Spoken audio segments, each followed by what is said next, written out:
The Game of Life and How to Play It by Florence Scovel-Shinn. Chapter 1, The Game. Most people consider life a battle, but it is not a battle, it is a game. It is a game, however, which cannot be played successfully without the knowledge of spiritual law. And the Old and the New Testaments give the rules of the game with wonderful clearness. Jesus Christ taught that it was a great game of giving and receiving. Whatsoever a man soweth, that shall he also reap. This means that whatever man sends out in word or deed will return to him. What he gives, he will receive. If he gives hate, he will receive hate. If he gives love, he will receive love. If he gives criticism, he will receive criticism. If he lies, he will be lied to. If he cheats, he will be cheated. We are taught also that the imaging faculty plays a leading part in the game of life. Keep thy heart, or imagination, with all diligence, for out of it are the issues of life. Proverbs 4:23. This means that what man images sooner or later externalizes in his affairs. I know of a man who feared a certain disease. It was a very rare disease and difficult to get, but he pictured it continually and read about it until it manifested in his body and he died, the victim of distorted imagination. So we see, to play successfully the game of life, we must train the imaging faculty. A person with an imaging faculty trained to image only good brings into his life every righteous desire of his heart. Health, wealth, love, friends, perfect self-expression, his highest ideals. The imagination has been called the scissors of the mind, and it is ever cutting, day by day, the pictures man sees there, and sooner or later he meets his own creations in his outer world. To train the imagination successfully, man must understand the workings of his mind. The Greeks said, "Know thyself." There are three departments of the mind: the subconscious, conscious, and superconscious. The subconscious is simply power without direction. It is like steam or electricity, and it does what it is directed to. It has no power of induction. Whatever man feels deeply or images clearly is impressed upon the subconscious mind and carried out in minutest detail. For example, a woman I know, when a child, always made believe she was a widow. She dressed up in black clothes and wore a long black veil, and people thought she was very clever and amusing. She grew up and married a man with whom she was deeply in love.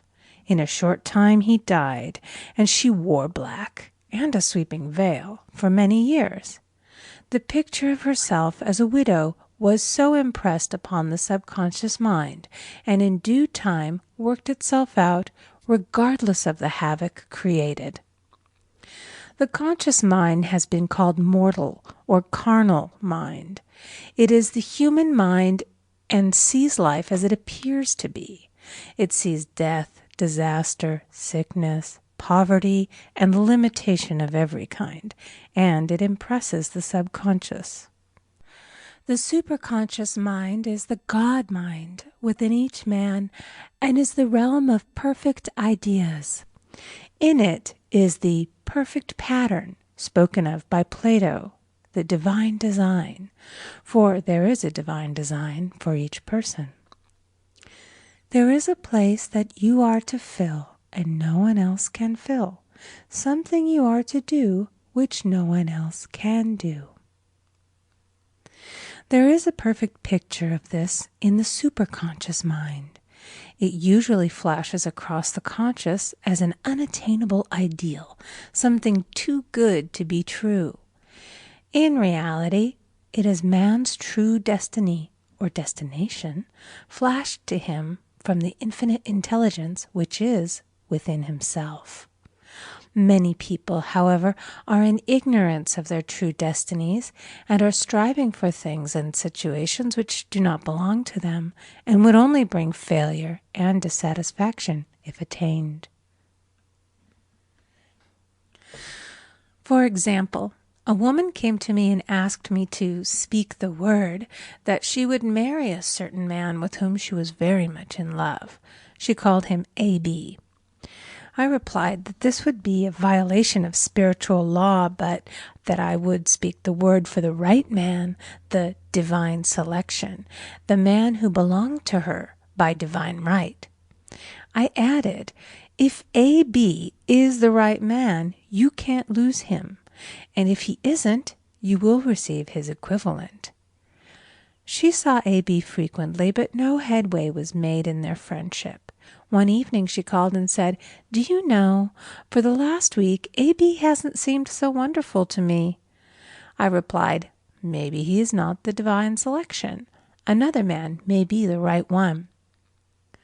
Soon after that, she met another man who fell in love with her at once and who said she was his ideal. In fact, he said all the things that she had always wished A.B. would say to her. She remarked, it was quite uncanny. She soon returned to his love and lost all interest in A.B. This shows the law of substitution. A right idea was substituted for a wrong one. Therefore, there was no loss or sacrifice involved. Jesus Christ said, "Seek ye first the kingdom of God and his righteousness, and all these things shall be added unto you." And he said the kingdom was within man. The kingdom is the realm of right ideas, or the divine pattern. Jesus Christ taught that man's words played a leading part in the game of life. By your words ye are justified, and by your words ye are condemned. Many people have brought disaster into their lives through idle words. For example, a woman once asked me why her life was now one of poverty, of limitation. Formerly she had a home, was surrounded by beautiful things, and had plenty of money. We found she had often tired of the management of her home and had said repeatedly, "I'm sick and tired of things. I wish I lived in a trunk." And she added, "Today I am living in that trunk." She had spoken herself into a trunk. The subconscious mind has no sense of humor, and people often joke themselves into unhappy experiences. For example, a woman who had a great deal of money joked continually about getting ready for the poorhouse. In a few years she was almost destitute, having impressed the subconscious mind with a picture of lack and limitation. Fortunately, the law works both ways, and a situation of lack may be changed to one of plenty. For example, a woman came to me one hot summer's day for a treatment for prosperity. She was worn out, dejected, and discouraged. She said she possessed just $8 in the world. I said, "Good, we'll bless the $8 and multiply them as Jesus Christ multiplied the loaves and the fishes." For he taught that every man had the power to bless and to multiply, to heal and to prosper. She said, "What shall I do next?" I replied, "Follow intuition. Have you a hunch to do anything or to go anywhere?" Intuition means intuition, or to be taught from within. It is man's unerring guide, and I will deal more fully with its laws in a following chapter. The woman replied, "I don't know. I seem to have a hunch to go home. I've just enough money for car fare." Her home was in a distant city and was one of lack and limitation, and the reasoning mind, or intellect, would have said, "Stay in New York and get work and make some money." I replied, "Then go home. Never violate a hunch." I spoke the following words for her. "Infinite Spirit, open the way for great abundance for She is an irresistible magnet for all that belongs to her by divine right." I told her to repeat it continually also. She left for home immediately, and calling on a woman one day, She linked up with an old friend of her family. Through this friend, she received thousands of dollars in a most miraculous way. She has said to me often, "Tell people about the woman who came to you with $8 and a hunch." There is always plenty on man's pathway, but it can only be brought into manifestation through desire, faith, or the spoken word. Jesus Christ brought out clearly that man must make the first move. Ask, and it shall be given to you. Seek, and ye shall find. Knock, and it shall be opened unto you. Matthew 7:7. In the Scriptures we read, "Concerning the works of my hands, command ye me." Infinite intelligence, God, is ever ready to carry out man's smallest or greatest demands. Every desire, uttered or unexpressed, is a demand. We are often startled by having a wish suddenly fulfilled. For example, one Easter, having seen many beautiful rose trees in the florist's windows, I wished I would receive one, and for an instant saw it mentally being carried in the door. Easter came, and with it a beautiful rose tree. I thanked my friend the following day and told her it was just what I had wanted. She replied, "I didn't send you a rose tree. I sent you lilies." The man had mixed the order and sent me a rose tree simply because I had started the law in action and I had to have a rose tree.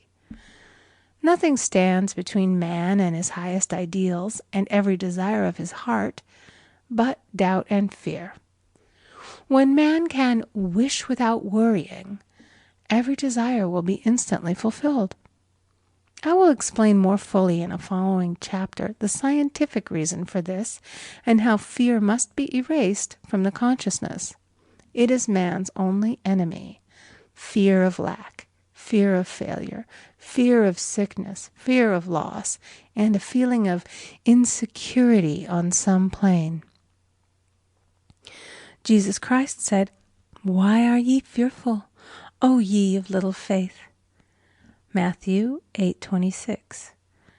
So we can see we must substitute faith for fear is only inverted faith. It is faith in evil instead of good. The object of the game of life is to see clearly one's good and to obliterate all mental pictures of evil. This must be done by impressing the subconscious mind with a realization of good. A very brilliant man who has attained great success told me he had suddenly erased all fear from his consciousness by reading a sign which hung in a room.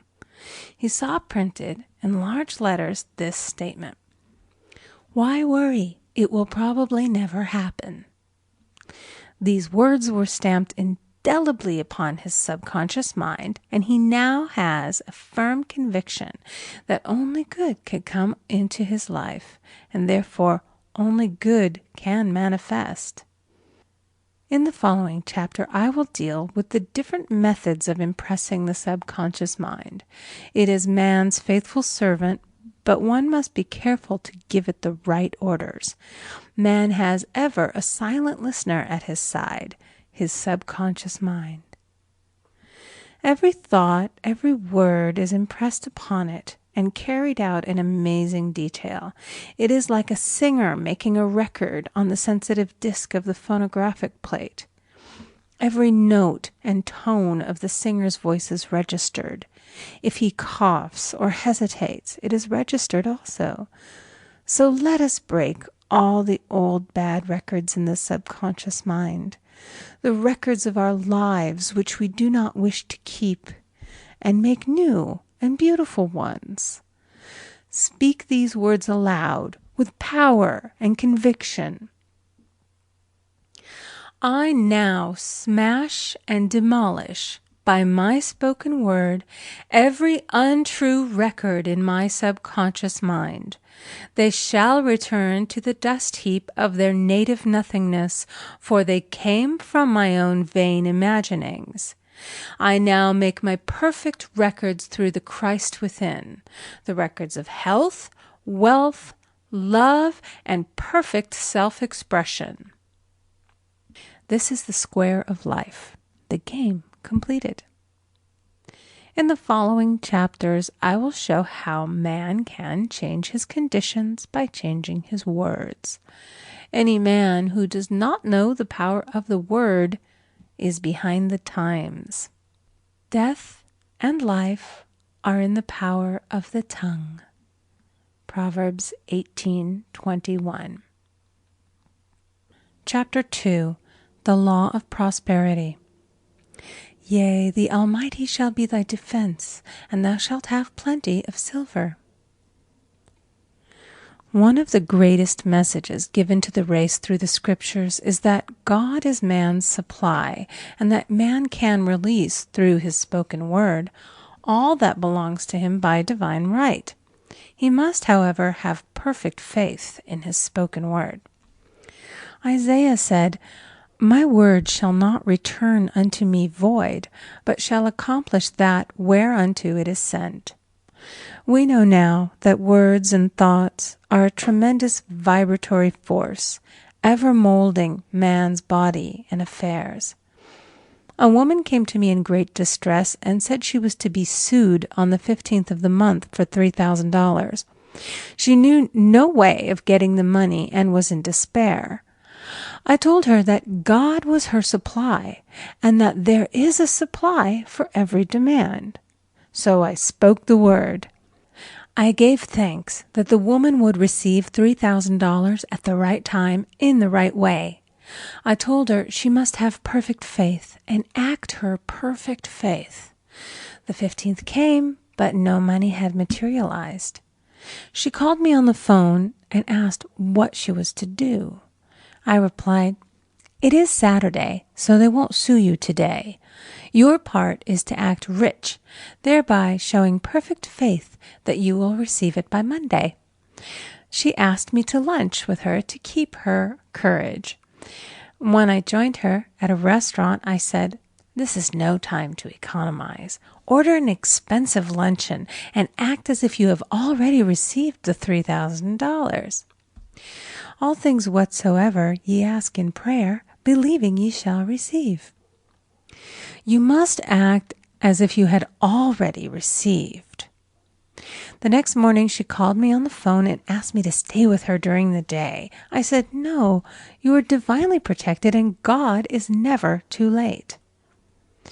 In the evening she phoned again, greatly excited, and said, My dear, a miracle has happened. I was sitting in my room this morning when the doorbell rang. I said to the maid, Don't let anyone in. The maid, however, looked out the window and said, It's your cousin with the long white beard. So I said, Call him back. I would like to see him. And he was just turning the corner when he heard the maid's voice, and he came back. He talked for about an hour, and just as he was leaving, he said, Oh, by the way, how are finances? I told him I needed the money, and he said, Why, my dear, I will give you $3,000 the first of the month. I didn't like to tell him that I was going to be sued. What shall I do? I won't receive it till the first of the month, and I must have it tomorrow. I said, I'll keep on treating. I said, Spirit is never too late. I give thanks that she has received the money on the invisible plane and that it manifests on time. The next morning, her cousin called her up and said, Come to my office this morning, and I will give you the money. That afternoon, she had $3,000 to her credit in the bank and wrote checks as rapidly as her excitement would permit. If one asks for success and prepares for failure, he will get the situation he has prepared for. For example, a man came to me asking me to speak the word that a certain debt would be wiped out. I found he spent his time planning what he would say to the man when he did not pay his bill, therefore neutralizing my words. He should have seen himself paying the debt. We have a wonderful illustration of this in the Bible, relating to the 3 kings who were in the desert, without water for their men and horses. They consulted the prophet Elisha, who gave them this astonishing message. Thus saith the Lord, Ye shall not see wind, neither shall ye see rain, yet make this valley full of ditches. Man must prepare for the thing he has asked for when there isn't the slightest sign of it in sight. For example, a woman found it necessary to look for an apartment during the year when there was a great shortage of apartments in New York. It was considered almost an impossibility, and her friends were sorry for her and said, "Isn't it too bad? You'll have to store your furniture and live in a hotel." She replied, "You needn't feel sorry for me. I'm a Superman, and I'll get an apartment." She spoke the words, "Infinite Spirit, open the way for the right apartment." She knew there was a supply for every demand, and that she was unconditioned, working on the spiritual plane, and that one with God is a majority. She had contemplated buying new blankets when the tempter, the adverse thought or reasoning mind, suggested, "Don't buy the blankets. Perhaps, after all, you won't get an apartment and you will have no use for them." Promptly she replied to herself, "I'll dig my ditches by buying the blankets." So she prepared for the apartment, acted as though she already had it. She found one in a miraculous way, and it was given to her although there were over 200 other applicants. The blankets showed active faith. It is needless to say that the ditches dug by the 3 kings in the desert were filled to overflowing. Read 2 Kings. Getting into the spiritual swing of things is no easy matter for the average person.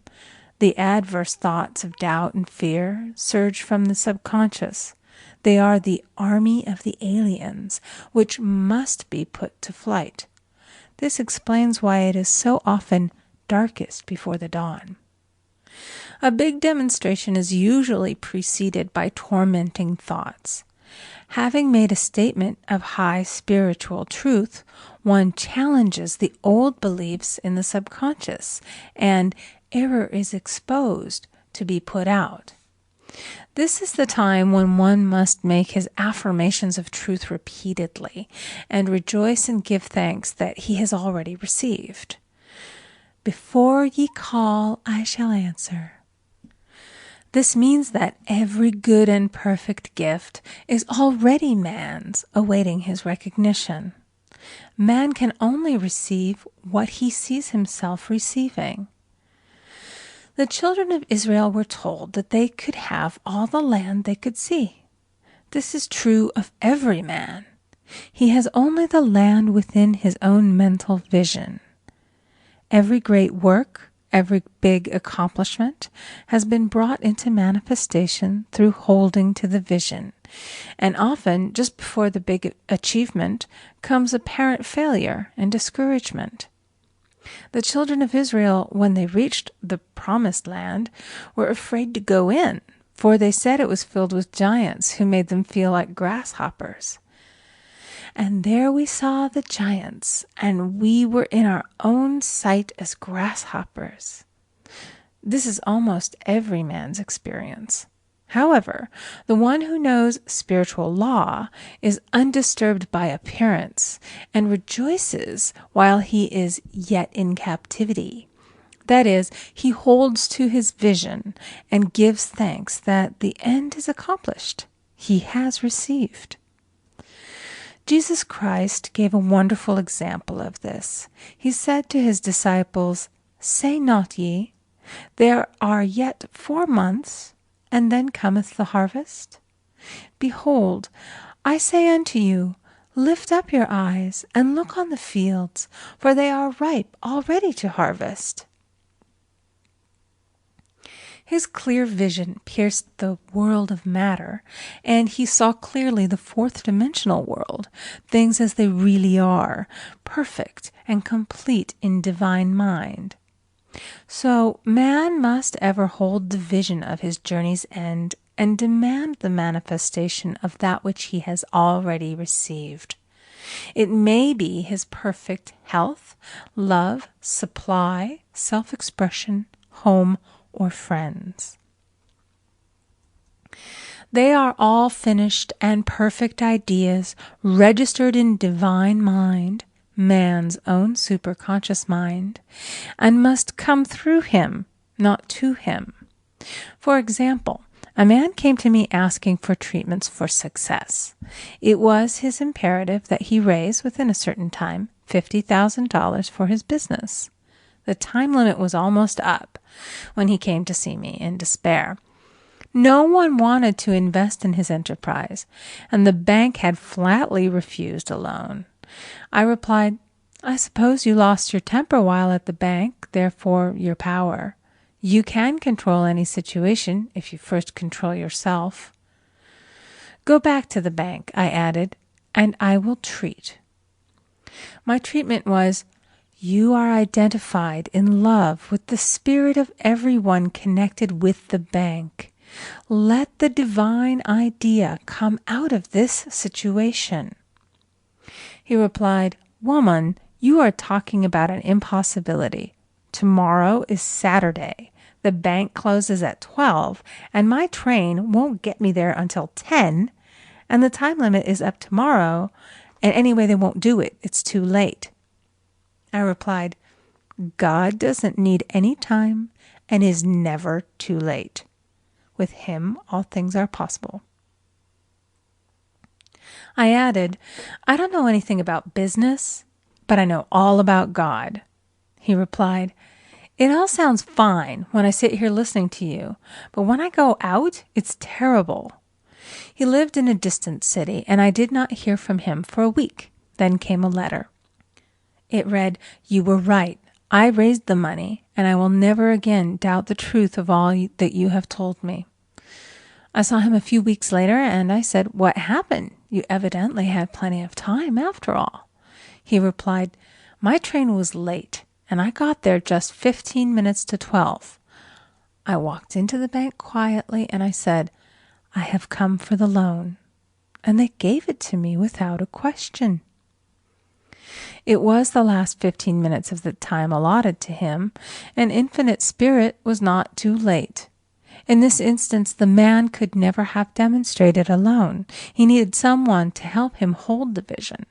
This is what one man can do for another. Jesus Christ knew the truth of this when he said, "If two of you shall agree on earth as touching anything that they shall ask, it shall be done for them of my Father which is in heaven." One gets too close to his own affairs and becomes doubtful and fearful.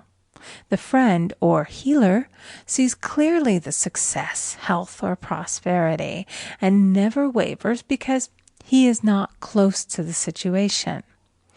It is much easier to demonstrate for someone else than for oneself, so a person should not hesitate to ask for help if he feels himself wavering. A keen observer of life once said, "No man can fail if some one person sees him successful." Such is the power of the vision, and many a great man has owed his success to a wife or a sister or a friend who believed in him and held without wavering to the perfect pattern. Chapter 3.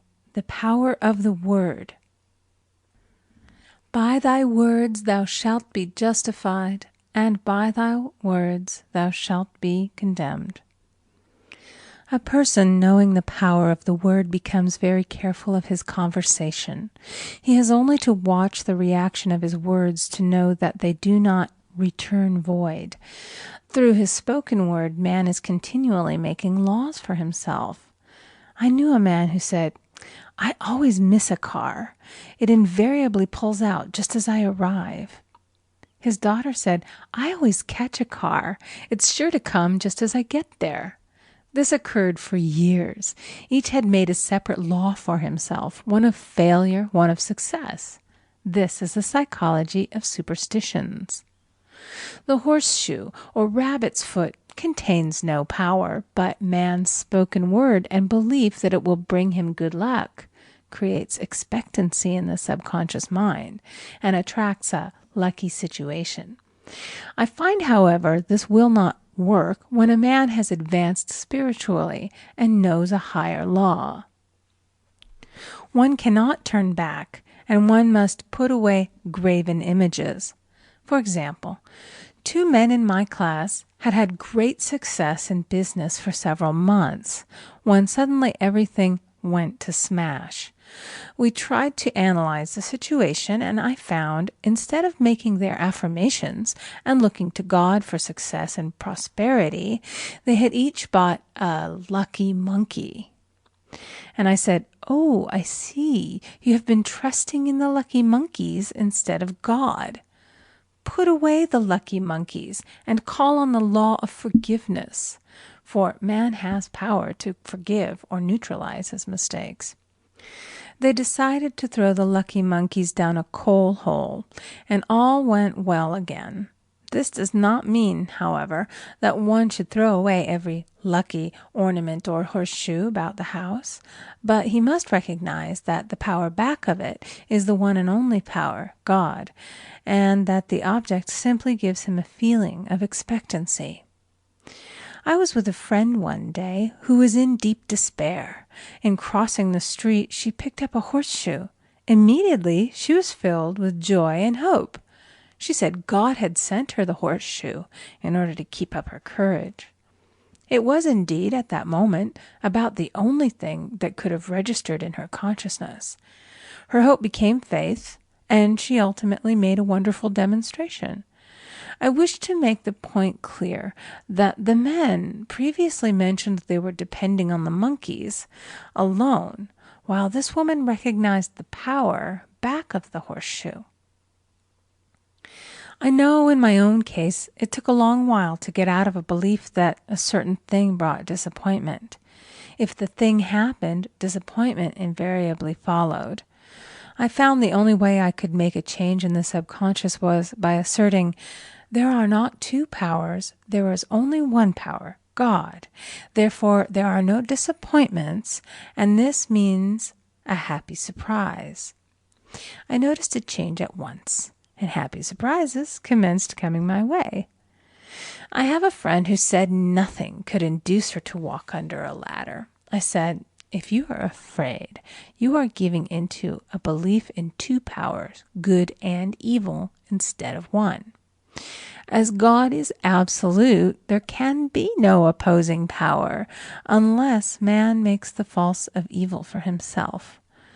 To show you believe in only one power, God, and that there is no power or reality in evil, walk under the next ladder you see.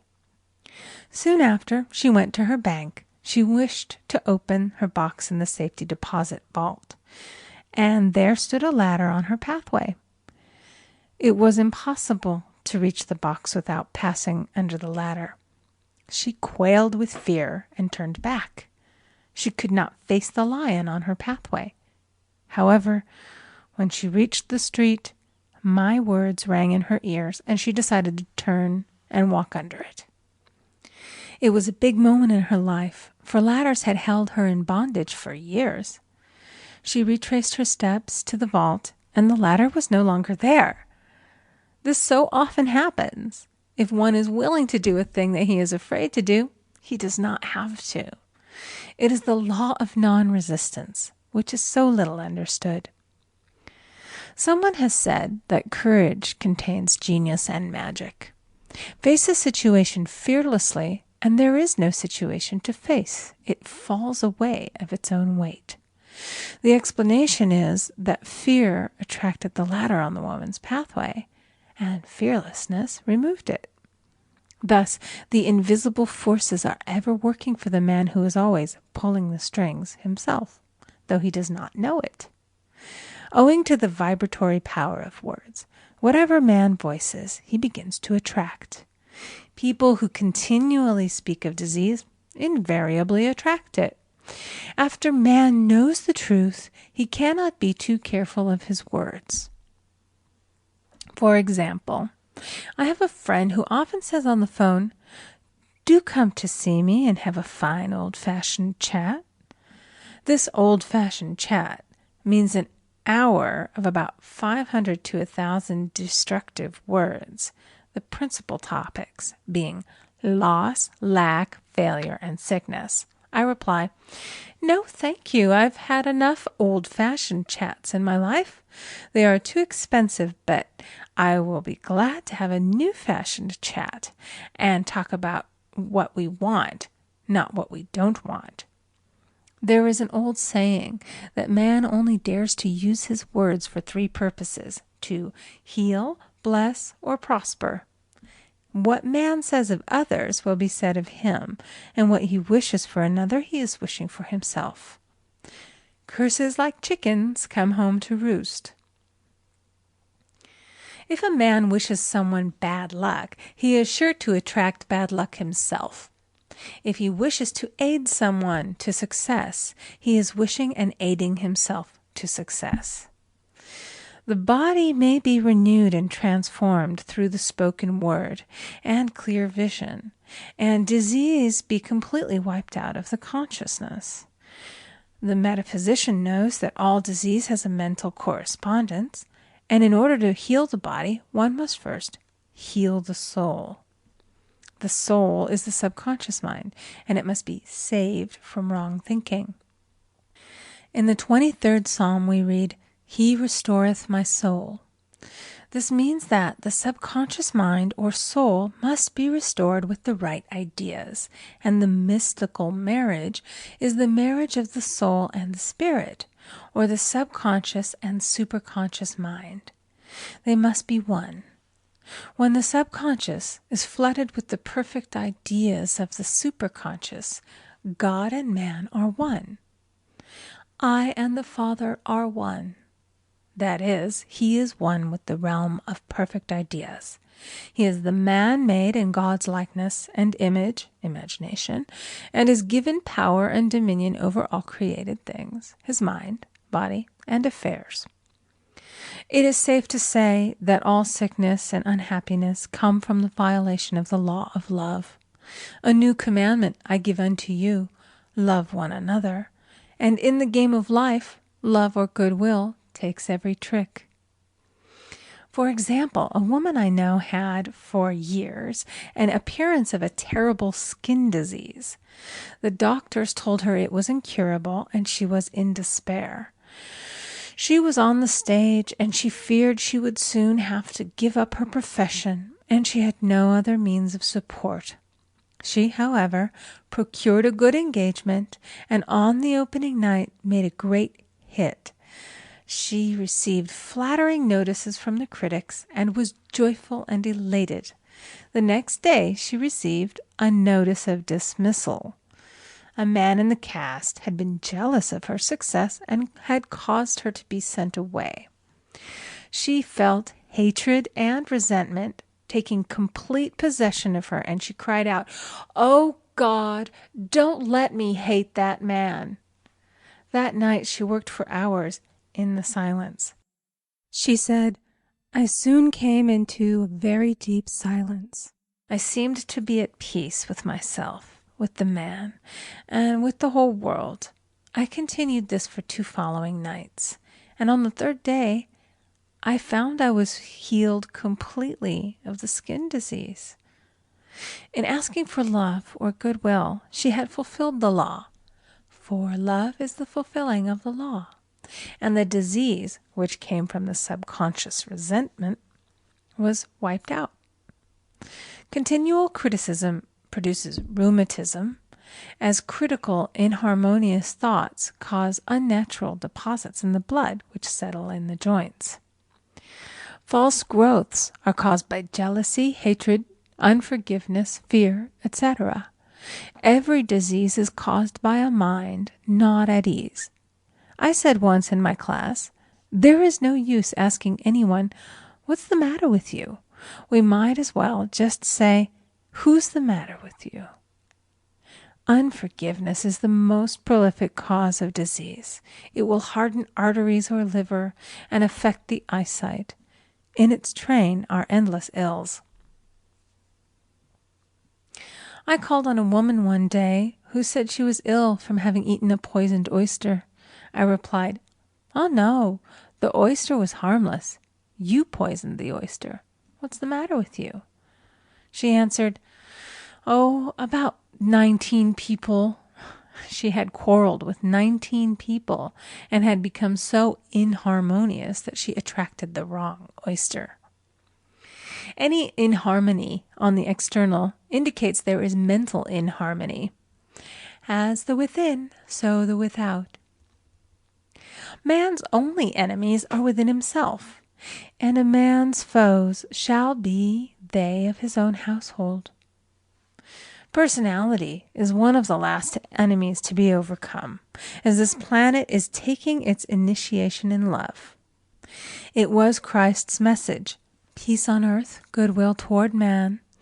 The enlightened man, therefore, endeavors to perfect himself upon his neighbor. His work is within himself, to send out goodwill and blessings to every man, and the marvelous thing is that if one blesses a man, he has no power to harm him. For example, a man came to me asking him to treat for success in business. He was selling machinery, and a rival appeared on the scene with what he proclaimed was a better machine, and my friend feared defeat. I said, "First of all, we must wipe out all fear, and know that God protects your interests, and that the divine idea must come out of the situation. That is, the right machine will be sold by the right man to the right man." And I added, "Don't hold one critical thought toward that man. Bless him all day and be willing not to sell your machine if it isn't the divine idea." So he went to the meeting, fearless and non-resistant, and blessing the other man. He said the outcome was very remarkable. The other man's machine refused to work, and he sold his without the slightest difficulty. But I say unto you, love your enemies, bless them that curse you, do good to them that hate you, and pray for them which spitefully use you and persecute you. Goodwill produces a great aura of protection about the one who sends it, and no weapon that is formed against him shall prosper. In other words, love and goodwill destroy the enemies within oneself. Therefore, one has no enemies on the external. There is peace on earth for him who sends goodwill to man. Chapter 4. The Law of Non-Resistance. Resist not evil, be not overcome of evil, but overcome evil with good. Nothing on earth can resist an absolutely non-resistant person. The Chinese say that water is the most powerful element because it is perfectly non-resistant. It can wear away a rock and sleep away all before it. Jesus Christ said, "Resist not evil," for he knew in reality there is no evil, therefore nothing to resist. Evil has come of man's vain imagination, or a belief in two powers, good and evil.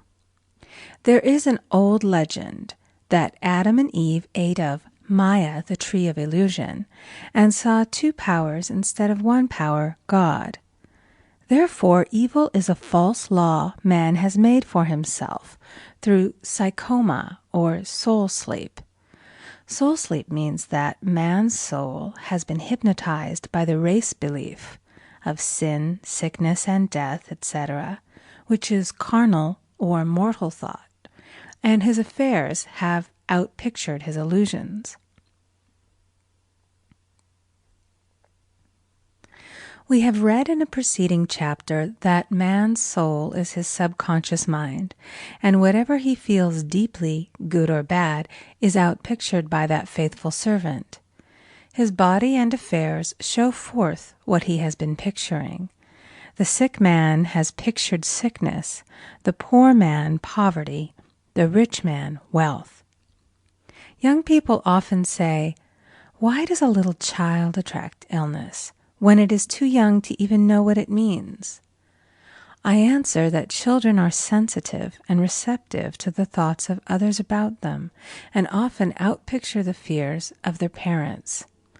I heard a metaphysician once say, "If you do not run your subconscious mind yourself, someone else will run it for you." Mothers often, unconsciously, attract illness and disaster to their children by continually holding them in thoughts of fear and watching for symptoms. For example, a friend asked a woman if her little girl had had the measles. She replied promptly, "Not yet." This implied that she was expecting the illness and therefore preparing the way for what she did not want for herself and child. However, the man who is centered and established in his right thinking, the man who sends out only goodwill to his fellow man, and who is without fear, cannot be touched or influenced by the negative thoughts of others. In fact, he could then receive only good thoughts, as he himself sends forth only good thoughts. Resistance is hell, for it places man in a state of torment.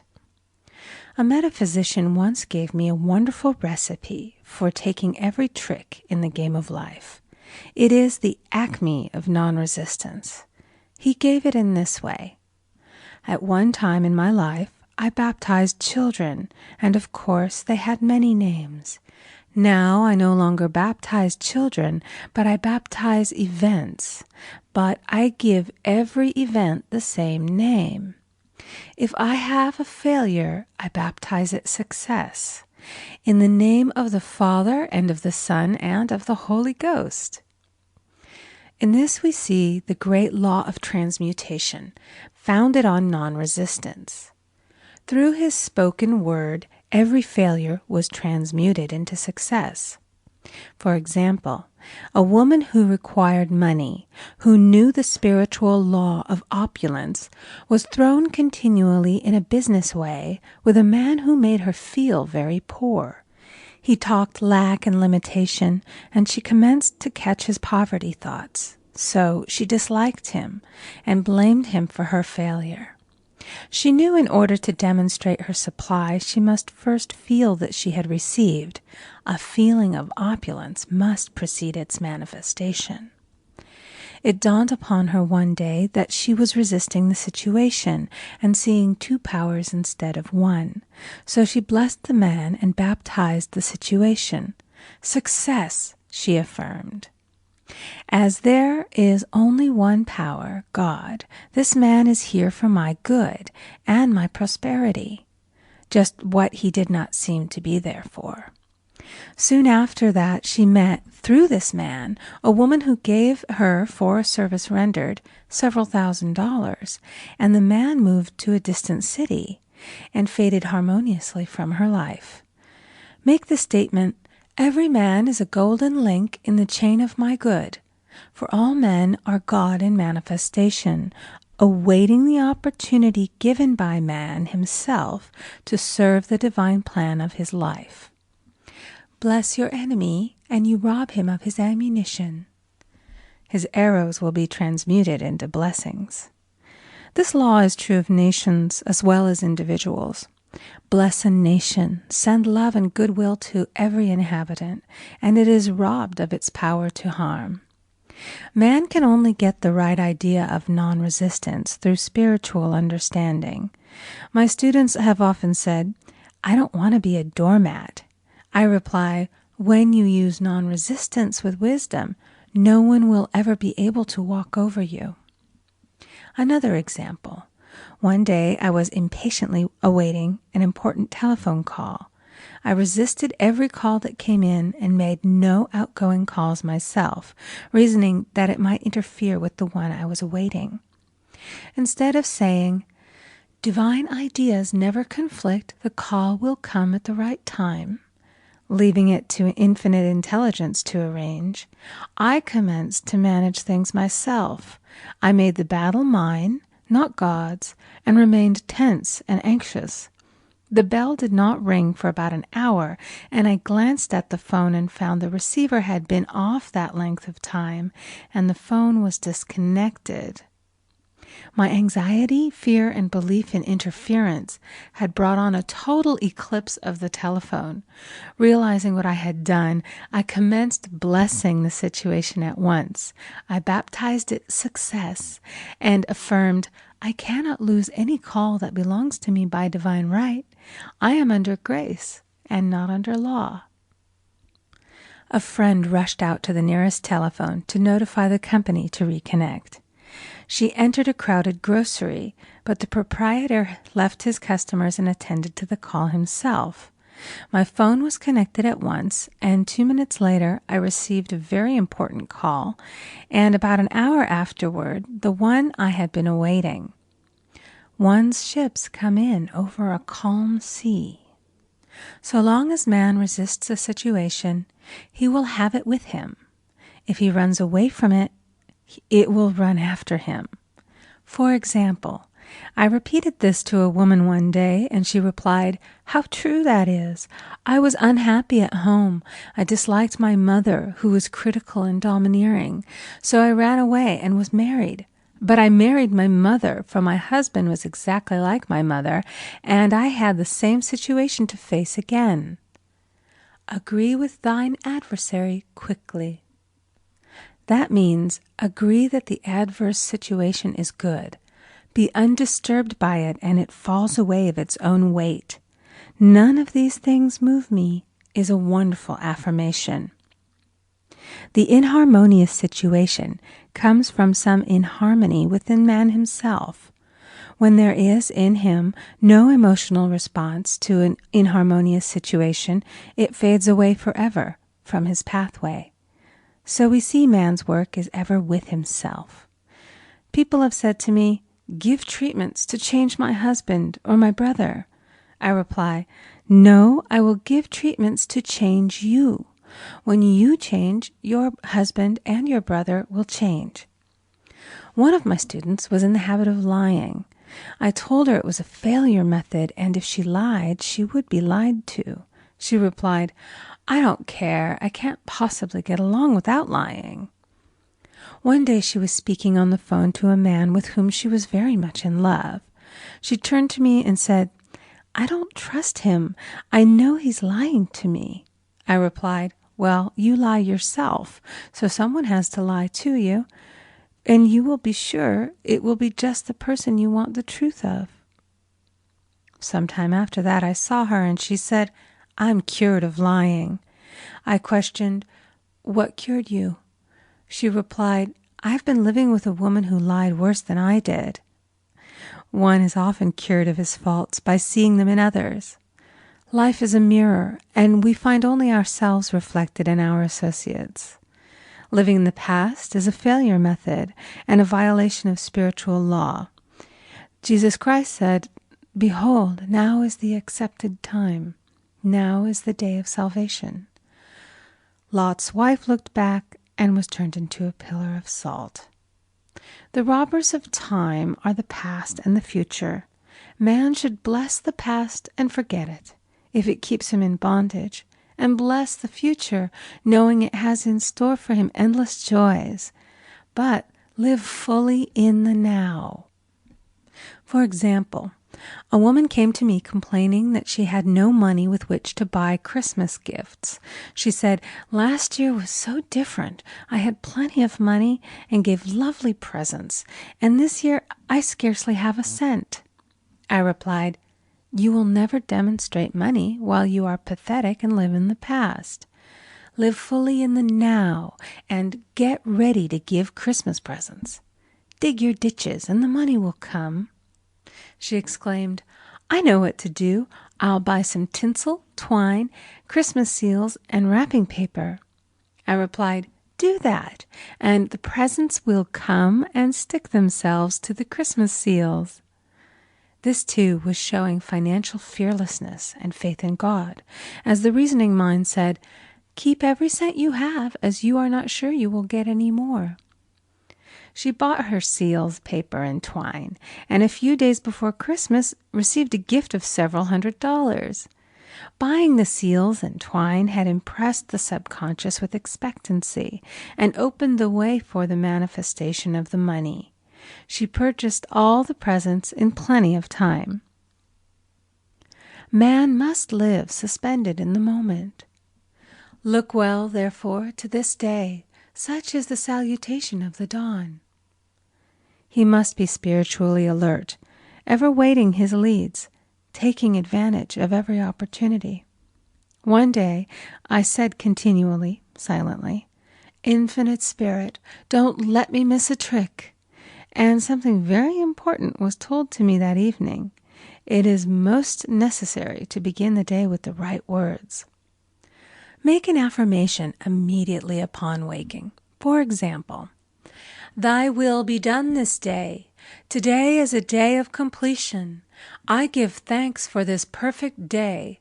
Miracle shall follow miracle, and wonders shall never cease."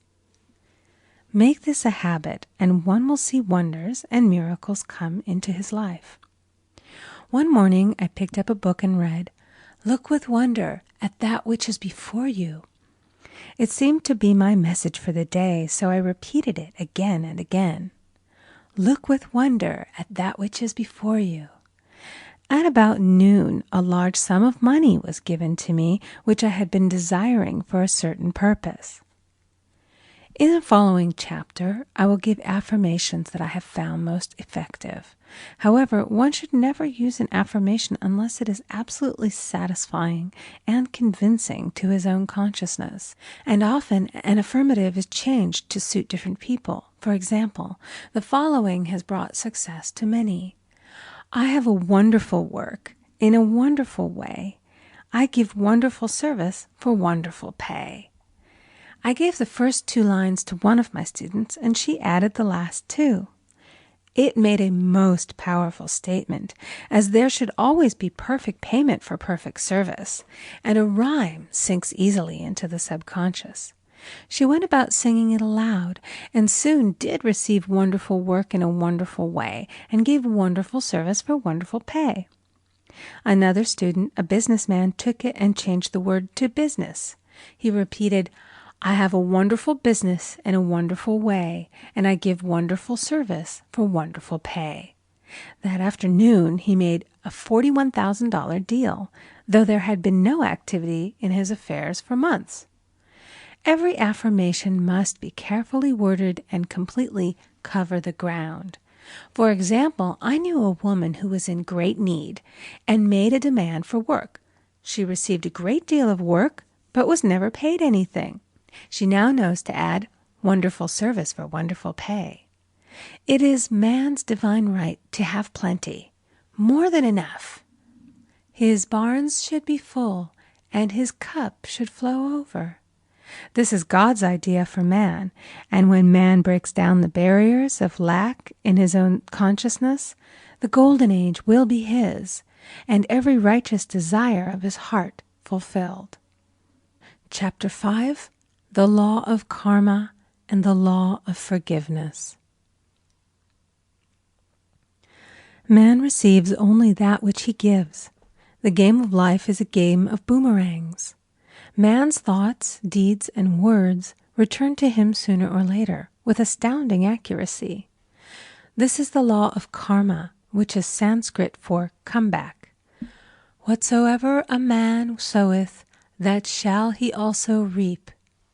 For example, a friend told me this story of herself, illustrating the law. She said, "I make all my karma on my aunt. Whatever I say to her, someone says to me. I am often irritable at home, when one day said to my aunt, who was talking to me during dinner, 'No more talk, I wish to eat in peace.' The following day I was lunching with a woman with whom I wished to make a great impression. I was talking animatedly when she said, 'No more talk, I wish to eat in peace.'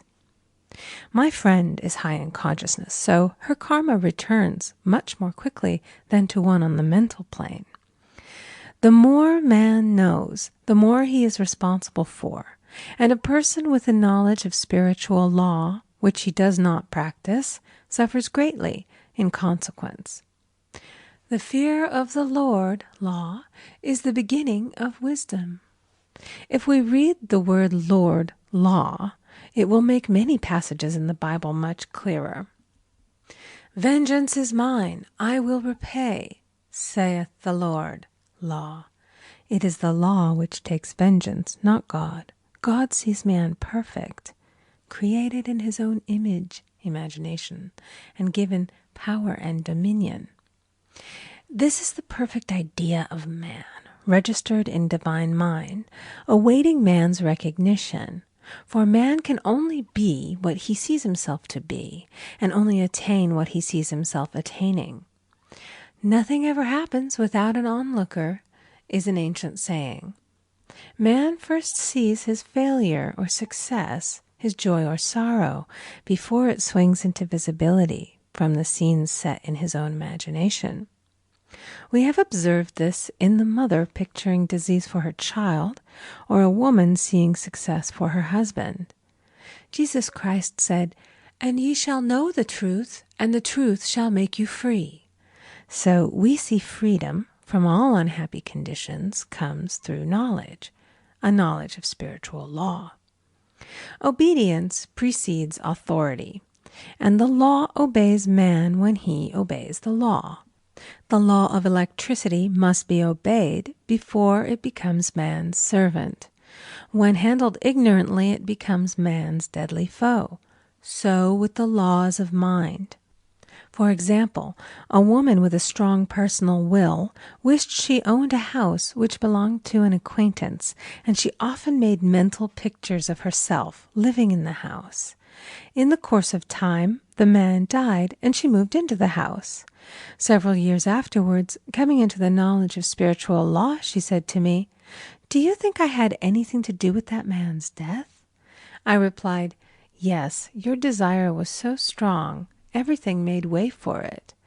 But you paid your karmic debt. Your husband, whom you loved devotedly, died soon after, and the house was a white elephant on your hands for many years." The original owner, however, could not have been affected by her thoughts had he been positive in the truth, nor her husband, but they were both under karmic law. The woman should have said, feeling the great desire for the house, "Infinite intelligence, give me the right house, equally as charming as this, the house which is mine by divine right." The divine selection would have given perfect satisfaction and brought good to all. The divine pattern is the only safe pattern to work by. Desire is a tremendous force and must be directed in the right channels, or chaos ensues. In demonstrating, the most important step is the first step, to ask aright. Man should always demand only that which is his by divine right. To go back to the illustration, had the woman taken this attitude, "If this house I desire is mine, I cannot lose it. If it is not, give me its equivalent," the man might have decided to move out harmoniously had it been the divine selection for her, or another house would have been substituted. Anything forced into manifestation through personal will is always ill-got and has ever bad success. Man is admonished, "My will be done, not thine." And the curious thing is, man always gets just what he desires when he does relinquish all personal will, thereby enabling infinite intelligence to work through him. "Stand ye still and see the salvation of the Lord." Law. For example, a woman came to me in great distress. Her daughter had determined to take a very hazardous trip, and the mother was filled with fear. She said she had used every argument, had pointed out the dangers to be encountered, had forbidden her to go, but the daughter became more and more rebellious and determined. I said to the mother, "You are forcing your personal will upon your daughter, which you have no right to do, and your fear of the trip is only attracting it, for man attracts what he fears." I added, "Let go and take your mental hands off. Put it in God's hands and use this statement. I put this situation in the hands of infinite love and wisdom. If this trip is the divine plan, I bless it and no longer resist. But if it is not divinely planned, I give thanks that it is now dissolved and dissipated. A day or two after that, her daughter said to her, "Mother, I have given up the trip," and the situation returned to its native nothingness. It is learning to stand still which seems so difficult for man. I will deal more fully with this law in the chapter on non-resistance. I will give another example of sowing and reaping, which came in the most curious way. A woman came to me saying she had received a counterfeit $20 bill given to her at the bank. She was much disturbed, for, she said, "The people at the bank will never acknowledge their mistake." I replied, "Let us analyze the situation and find out why you attracted it." She thought a few moments and exclaimed, "I know it. I sent a friend a lot of stage money just for a joke." So the law had sent her some stage money, for it doesn't know anything about jokes. I said, "Now we will call on the law of forgiveness and neutralize the situation." Christianity is founded upon the law of forgiveness. Christ has redeemed us from the curse of the karmic law, and the Christ within each man is his redeemer and salvation from all inharmonious conditions. So I said, "Infinite Spirit, we call on the law of forgiveness and give thanks that she is under grace and not under law, and cannot lose this $20, which is hers by divine right." "Now," I said, "go back to the bank and tell them, fearlessly, that it was given you there by mistake." She obeyed, and, to her surprise, they apologized and gave her another bill, treating her most courteously. So knowledge of the law gives man power to rub out his mistakes. Man cannot force the external to be what he is not. If he desires riches, he must be rich first in consciousness. For example, a woman came to me asking treatment for prosperity. She did not take much interest in her household affairs, and her home was in great disorder.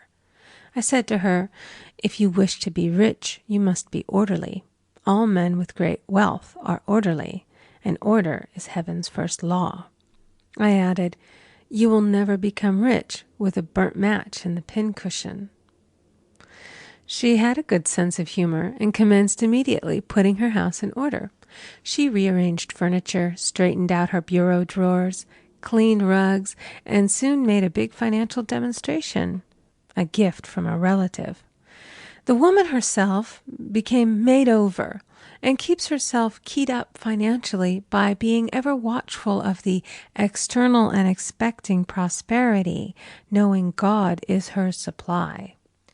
Many people are in ignorance of the fact that gifts and things are investments, and that hoarding and saving invariably lead to loss. "There is that scattereth, and yet increaseth. There is that withholdeth more than is meet, but it tendeth to poverty." For example, I knew a man who wanted to buy a fur-lined overcoat. He and his wife went to various shops, but there was none he wanted. He said they were all too cheap-looking. At last he was shown one the salesman said was valued at $1,000, but which the manager would sell him for $500, as it was late in the season. His financial possessions amounted to about $700. The reasoning mind would have said, "You can't afford to spend nearly all you have on a coat." But he was very intuitive and never reasoned. He turned to his wife and said, "If I get this coat, I'll make a ton of money." So his wife consented, weakly. About a month later, he received a $10,000 commission. The coat made him feel so rich, it linked him with success and prosperity. Without the coat, he would not have received the commission. It was an investment paying large dividends. If man ignores these leadings to spend or to give, the same amount of money will go in an uninteresting or unhappy way. For example, a woman told me on Thanksgiving Day she informed her family that they could not afford a Thanksgiving dinner. She had the money, but decided to save it. A few days later, someone entered her room and took from the bureau drawer the exact amount the dinner would have cost. The law always stands back of the man who spends fearlessly with wisdom. For example, one of my students was shopping with her little nephew. The child clamored for a toy, which she told him she could not afford to buy. She realized suddenly that she was seeking lack and not recognizing God as her supply. So she bought the toy and on her way home picked up in the street the exact amount of money she had paid for it. Man's supply is inexhaustible and unfailing when fully trusted, but faith or trust must precede the demonstration. According to your faith, be it unto you. Faith is the substance of things hoped for and the evidence of things not seen. For faith holds the vision steady, and the adverse pictures are dissolved and dissipated, and in due season we shall reap, if we faint not. Jesus Christ brought the good news, the gospel, that there was a higher law than the law of karma, and that law transcends the law of karma. It is the law of grace or forgiveness. It is the law which frees man from the law of cause and effect, the law of consequence. Under grace, not under law. We are told that on this plane, man reaps where he has not sown. The gifts of God are simply poured out upon him. All that the kingdom affords is his. This continued state of bliss awaits the man who has overcome the race or world thought. In the world thought there is tribulation, but as Jesus Christ said, "Be of good cheer, I have overcome the world." The world thought is that of sin, sickness, and death. He saw their absolute unreality and said, "Sickness and sorrow shall pass away, and death itself, the last enemy, be overcome." We now know, from a scientific standpoint, that death could be overcome by stamping the subconscious mind with the conviction of eternal youth and eternal life. The subconscious, being simply power without direction, carries out orders without questioning. Working under the direction of the superconscious, the Christ or God within man, the resurrection of the body would be accomplished. Man would no longer throw off his body in death. It would be transformed into the body electric, sung by Walt Whitman, for Christianity is founded upon the forgiveness of sins and an empty tomb. Chapter 6. Casting the burden, impressing the subconscious. When man knows his own powers and the workings of his mind, his great desire is to find an easy and quick way to impress the subconscious with good, for simply an intellectual knowledge of the truth will not bring results. In my own case, I found the easiest way is in casting the burden. A metaphysician once explained it in this manner. He said, "The only thing which gives anything weight in nature is the law of gravitation, and if a boulder could be taken high above the planet, there would be no weight in that boulder." And that is what Jesus Christ meant when he said, "My yoke is easy and my burden is light." He had overcome the world vibration and functioned in the fourth dimensional realm, where there is only perfection, completion, life, and joy. He said, "Come to me, all ye that labor and are heavy laden, and I will give you rest. Take my yoke upon you, for my yoke is easy and my burden is light." We are also told in the 55th Psalm to cast thy burden upon the Lord. Many passages in the Bible state that the battle is God's, not man's, and that man is always to stand still and see the salvation of the Lord. This indicates that the superconscious mind, or Christ within, is the department which fights man's battle and relieves him of his burdens.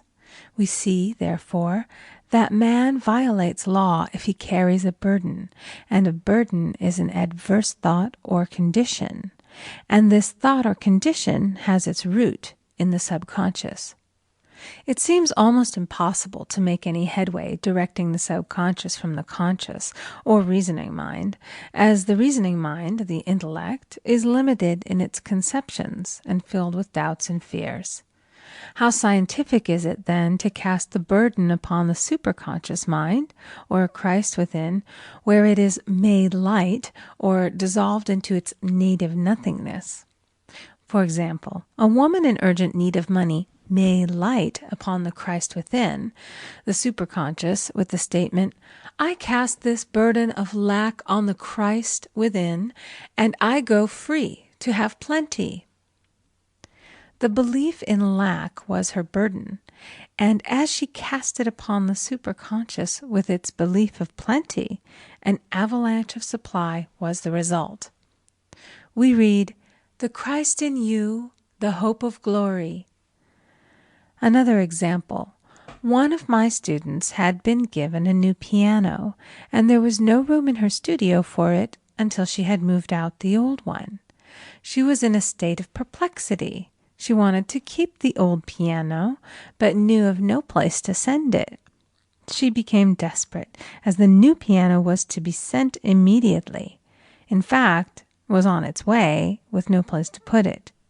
She said it came to her to repeat, "I cast this burden on the Christ within, and I go free." A few minutes later, her phone rang, and a woman friend asked if she might rent her old piano, and it was moved out. A few minutes before, the new one arrived. I knew a woman whose burden was resentment. She said, "I cast this burden of resentment on the Christ within, and I go free to be loving, harmonious, and happy." The almighty superconscious flooded the subconscious with love, and her whole life was changed. For years, resentment had held her in a state of torment and imprisoned her soul, the subconscious mind. The statement should be made over and over and over, sometimes for hours at a time, silently or audibly, with quietness but determination. I have often compared it to winding up a Victrola. We must wind ourselves up with spoken words. I have noticed in casting the burden, after a little while, one seems to see clearly. It is impossible to have clear vision while in the throes of carnal mind.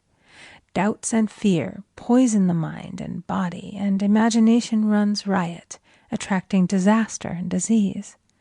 In steadily repeating the affirmation, "I cast this burden on the Christ within and go free," the vision clears, and with it a feeling of relief, and sooner or later comes the manifestation of good, be it health, happiness, or supply. One of my students once asked me to explain the darkness before the dawn. I referred in a preceding chapter to the fact that often, before the big demonstration, everything seems to go wrong, and deep depression clouds the consciousness. It means that out of the subconscious are rising the doubts and fears of the ages. These old derelicts of the subconscious rise to the surface to be put out. It is then that man should clap his cymbals like Jehoshaphat and give thanks that he is saved, even though he seems surrounded by the enemy, the situation of lack or disease. The student continued, "How long must one remain in the dark?" And I replied, "Until one can see in the dark." And casting the burden enables one to see in the dark. In order to impress the subconscious, active faith is always essential. Faith without works is dead. In these chapters, I have endeavored to bring out this point. Jesus Christ showed active faith when he commanded the multitude to sit down on the ground before he gave thanks for the loaves and the fishes. I will give another example showing how necessary this step is. In fact, active faith is the bridge over which man passes to his promised land. Through misunderstanding, a woman had been separated from her husband, whom she loved deeply. He refused all offers of reconciliation and would not communicate with her in any way. Coming into the knowledge of spiritual law, she denied the appearance of separation. She made this statement: "There is no separation in divine mind. Therefore, I cannot be separated from the love and companionship which are mine by divine right." She showed active faith by arranging a place for him at the table every day, thereby impressing the subconscious with a picture of his return. Over a year passed, but she never wavered, and one day he walked in. The subconscious is often impressed through music. Music has a fourth-dimensional quality and releases the soul from imprisonment. It makes wonderful things seem possible and easy of accomplishment. I have a friend who uses her Victrola daily for this purpose. It puts her in perfect harmony and releases the imagination. Another woman often dances while making her affirmations. The rhythm and harmony of music and motion carry her words forth with tremendous power. The student must remember also not to despise the day of small things. Invariably, before a demonstration come signs of land. Before Columbus reached America, he saw birds and twigs, which showed him land was near. So it is with a demonstration, but often the student mistakes it for the demonstration itself and is disappointed. For example, a woman had spoken the word for a set of dishes. Not long afterwards, a friend gave her a dish which was old and cracked. She came to me and said, "Well, I asked for a set of dishes, and all I got was a cracked plate." I replied, "The plate was only signs of land. It shows your dishes are coming. Look upon it as birds and seaweed." And not long afterwards, the dishes came. Continually making believe impresses the subconscious. If one makes believe he is rich and makes believe he is successful, in due time he will reap. Children are always making believe, and except ye be converted and become as little children, ye shall not enter the kingdom of heaven. For example, I know of a woman who was very poor, but no one could make her feel poor. She earned a small amount of money from rich friends who constantly reminded her of her poverty and to be careful and saving.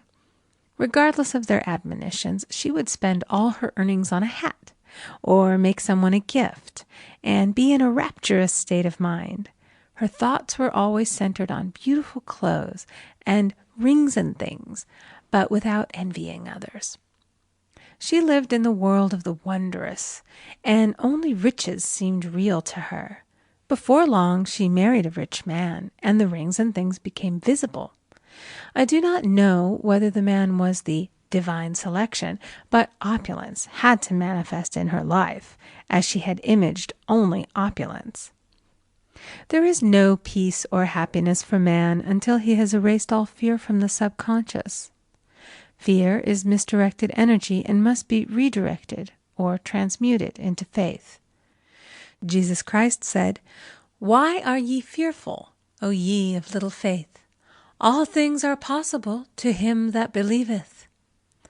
I am asked so often by my students, "How can I get rid of fear?" I replied, "By walking up to the thing you are afraid of." The lion takes its fierceness from your fear. Walk up to the lion, and he will disappear. Run away, and he runs after you. I have shown in previous chapters how the lion of lack disappeared when the individual spent money fearlessly, showing faith that God was his supply and therefore unfailing. Many of my students have come out of the bondage of poverty and are now bountifully supplied through losing all fear of letting money go out. The subconscious is impressed with the truth that God is the giver and the gift. Therefore, as one is one with the giver, he is one with the gift. A splendid statement is, I now thank God the giver for God the gift. Man has so long separated himself from his good and his supply, through thoughts of separation and lack, that sometimes it takes dynamite to dislodge these false ideas from the subconscious, and the dynamite is a big situation.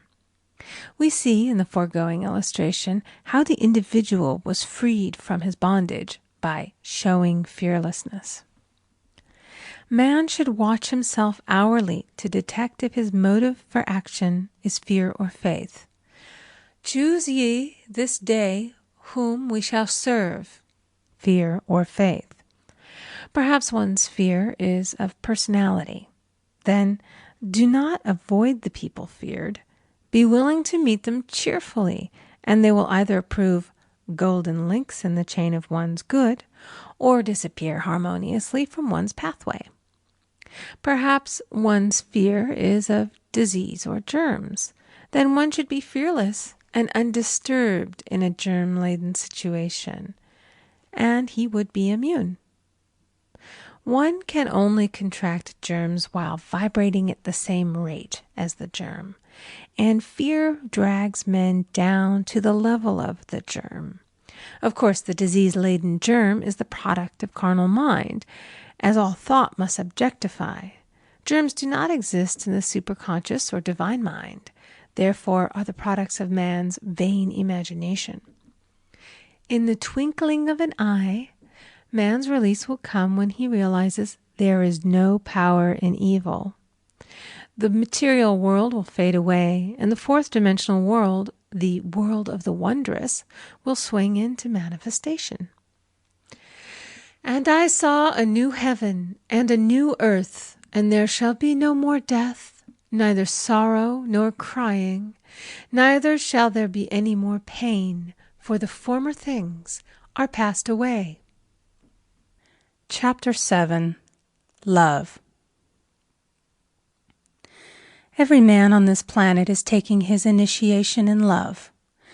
A new commandment I give unto you, that ye love one another.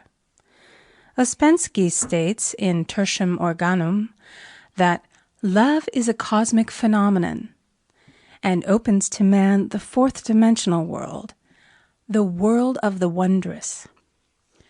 Real love is selfish and free from fear. It pours itself out upon the object of its affection without demanding any return. Its joy is in the joy of giving. Love is God in manifestation and the strongest magnetic force in the universe. Pure, unselfish love draws to itself its own. It does not need to seek or demand. Scarcely anyone has the faintest conception of real love. Man is selfish, tyrannical, or fearful in his affections, thereby losing the things he loves. Jealousy is the worst enemy of love, for the imagination runs riot, seeing the loved one attracted to another, and invariably these fears objectify if they are not neutralized. For example, a woman came to me in deep distress. The man she loved had left her for another woman, and said he never intended to marry her. She was torn with jealousy and resentment, and said she hoped he would suffer as he had made her suffer, and added, "How could he leave me when I loved him so much?" I replied, "You are not loving that man, you are hating him," and added, "You can never receive what you have never given. Give a perfect love, and you will receive a perfect love. Perfect yourself on this man. Give him a perfect, unselfish love, demanding nothing in return. Do not criticize or condemn, and bless him wherever he is." She replied, "No, I won't bless him unless I know where he is." "Well," I said, "that is not real love. When you send out real love will return to you, either from this man or his equivalent. For if this man is not the divine selection, you will not want him. As you are one with God, you are one with the love which belongs to you by divine right." Several months passed, and matters remained about the same, but she was working conscientiously within herself. I said, "When you are no longer disturbed by his cruelty, he will cease to be cruel, as you are attracting it through your own emotions." Then I told her of a brotherhood in India who never said good morning to each other. They used these words, "I salute the divinity in you." They saluted the divinity in every man and in the wild animals in the jungle, and they were never harmed, for they saw only God in every living thing. I said, "Salute the divinity in this man and say, 'I see your divine self only. I see you as God sees you, perfect, made in his image and likeness.'" She found she was becoming more poised and gradually losing her resentment. He was a captain, and she always called him the Cap. One day she said suddenly, "God bless the Cap, wherever he is." I replied, "Now that is real love, and when you have become a complete circle and are no longer disturbed by the situation, you will have his love or attract its equivalent." I was moving at this time and did not have a telephone, so was out of touch with her for a few weeks, when one morning I received a letter saying, "We are married." At the earliest opportunity, I paid her a call. My first words were, "What happened?" "Oh," she exclaimed, "a miracle! One day I woke up and all suffering had ceased. I saw him that evening and he asked me to marry him. We were married in about a week, and I have never seen a more devoted man." There is an old saying, "No man is your enemy, no man is your friend. Every man is your teacher." So one should become impersonal and learn what each man has to teach him, and soon he would learn his lessons and be free. The woman's lover was teaching her selfish love, which every man sooner or later must learn. Suffering is not necessary for man's development. It is the result of violation of spiritual law, but few people seem able to rouse themselves from their soul sleep without it. When people are happy, they usually become selfish, and automatically the law of karma is set in action. Man often suffers loss through lack of appreciation. I knew a woman who had a very nice husband, but she said often, "I don't care anything about being married, but that is nothing against my husband. I'm simply not interested in married life." She had other interests, and scarcely remembered she had a husband. She only thought of him when she saw him. One day her husband told her he was in love with another woman, and left. She came to me in distress and resentment. I replied, "It is exactly what you spoke the word for. You said you didn't care anything about being married, so the subconscious worked to get you unmarried." She said, "Oh yes, I see. People get what they want and then feel very much hurt." She soon became in perfect harmony with the situation and knew they were both much happier apart. When a woman becomes indifferent or critical and ceases to be an inspiration to her husband, he misses the stimulus of their early relationship and is restless and unhappy. A man came to me dejected, miserable, and poor. His wife was interested in the science of numbers and had had him read. It seems the report was not very favorable, for he said, "My wife says I'll never amount to anything because I am a 2. I replied, "I don't care what your number is. You are a perfect idea in divine mind, and we will demand the success and prosperity which are already planned for you by that infinite intelligence." Within a few weeks, he had a very fine position, and a year or two later, he achieved a brilliant success as a writer. No man is a success in business unless he loves his work. The picture the artist paints for love of his art is his greatest work. The potboiler is always something to live down. No man can attract money if he despises it. Many people are kept in poverty by saying, "Money means nothing to me. I have a contempt for people who have it." This is the reason so many artists are poor. Their contempt for money separates them from it. I remember hearing one artist say of another, "He's no good as an artist, but he has money in the bank." This attitude of mind, of course, separates man from his supply. He must be in harmony with a thing in order to attract it. Money is God in manifestation, as freedom from want and limitation. But it must be always kept in circulation and put to right uses. Hoarding and saving react with grim vengeance. This does not mean that man should not have houses and lots, stocks and bonds, for "the barns of the righteous man shall be full." It means that man should not hoard even the principal if an occasion arises when money is necessary. In letting it go out fearlessly and cheerfully, he opens the way for more to come in, for God is man's unfailing and inexhaustible supply. This is the spiritual attitude towards money, and the great bank of the universal never fails. We see an example of hoarding in the film production of Greed. The woman won $5,000 in a lottery, but would not spend it. She hoarded and saved, let her husband suffer and starve, and eventually she scrubbed floors for a living. She loved the money itself and put it above everything, and one night she was murdered and the money taken from her. This is an example of where love of money is the root of all evil. Money in itself is good and beneficial, but used for destructive purposes, hoarded and saved, or considered more important than love, brings disease and disaster and the loss of the money itself. Follow the path of love, and all things are added, for God is love, and God is supply. Follow the path of selfishness and greed, and the supply vanishes, or man is separated from it. For example, I knew the case of a very rich woman who hoarded her income.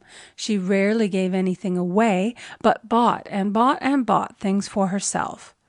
She was very fond of necklaces, and a friend once asked her how many she possessed. She replied, 67. She bought them and put them away, carefully wrapped in tissue paper. Had she used the necklaces, it would have been quite legitimate, but she was violating the law of use. Her closets were filled with clothes she never wore and jewels which never saw the light. The old woman's arms were gradually becoming paralyzed from holding on to things, and eventually she was considered incapable of looking after her affairs, and her wealth was handed over to others to manage. So man, in ignorance of the law, brings about his own destruction. All disease, all unhappiness come from the violation of the law of love. Man's boomerangs of hate, resentment, and criticism come back laden with sickness and sorrow. Love seems almost a lost art, but the man with the knowledge of spiritual law knows it must be regained, for without it he has become as sounding brass and tinkling cymbals. For example, I had a student who came to me month after month to clean her consciousness of resentment. After a while, she arrived at the point where she resented only one woman, but that one woman kept her busy. Little by little, she became poised and harmonious, and one day, all resentment was wiped out. She came in radiant and exclaimed, "You can't understand how I feel. The woman said something to me, and instead of being furious, I was loving and kind. And she apologized and was perfectly lovely to me. No one can understand the marvelous lightness I feel within. Love and goodwill are invaluable in business. For example, a woman came to me complaining of her employer. She said she was cold and critical, and she knew she did not want her in the position. Well, I replied, salute the divinity in the woman and send her love. She said, I can't. She's a marble woman. I answered, you remember the story of the sculptor who asked for a certain piece of marble? He was asked why he wanted it, and he replied, because there is an angel in the marble. And out of it he produced a wonderful work of art. She said, very well, I'll try it. A week later she came back and said, I did what you told me, and now the woman is very kind, and took me out in her car. People are sometimes filled with remorse for having done someone an unkindness, perhaps years ago. If the wrong cannot be righted, its effect can be neutralized by doing someone a kindness in the present. This one thing I do, forgetting those things which are behind, and reaching forth unto those things which are before. Sorrow, regret, and remorse tear down the cells of the body and poison the atmosphere of the individual. A woman said to me in deep sorrow, treat me to be happy and joyous, for my sorrow makes me so irritable with the members of my family that I keep making more karma. I was asked to treat a woman who was mourning for her daughter. I denied all belief in loss and separation and affirmed that God was the woman's joy, love, and peace. The woman gained her poise at once, but sent word by her son not to treat any longer because she was so happy it wasn't respectable. So mortal mind loves to hang on to its griefs and regrets. I knew a woman who went about bragging of her troubles, so of course she always had something to brag about. The old idea was, if a woman did not worry about her children, she was not a good mother. Now we know that mother fear is responsible for many of the diseases and accidents which come into the lives of children. For fear pictures vividly the disease or situation feared, and these pictures objectify if not neutralized. Happy is the mother who can say sincerely that she puts her child in God's hands and therefore knows that he is divinely protected. For example, a woman awoke suddenly in the night, feeling her brother was in great danger. Instead of giving in to her fears, she commenced making statements of truth, saying, "Man is a perfect idea in divine mind and is always in his right place. Therefore, my brother is in his right place and is divinely protected." The next day, she found that her brother had been in close proximity to an explosion in a mine, but had miraculously escaped. So man is his brother's keeper in thought, and every man should know that the thing he loves dwells in the secret place of the Most High and abides under the shadow of the Almighty. There shall no evil befall thee, neither shall any plague come nigh thy dwelling. Perfect love casteth out fear. He that feareth is not made perfect in love, and love is the fulfilling of the law. Chapter 8. Intuition or Guidance. In all thy ways acknowledge him, and he shall direct thy paths.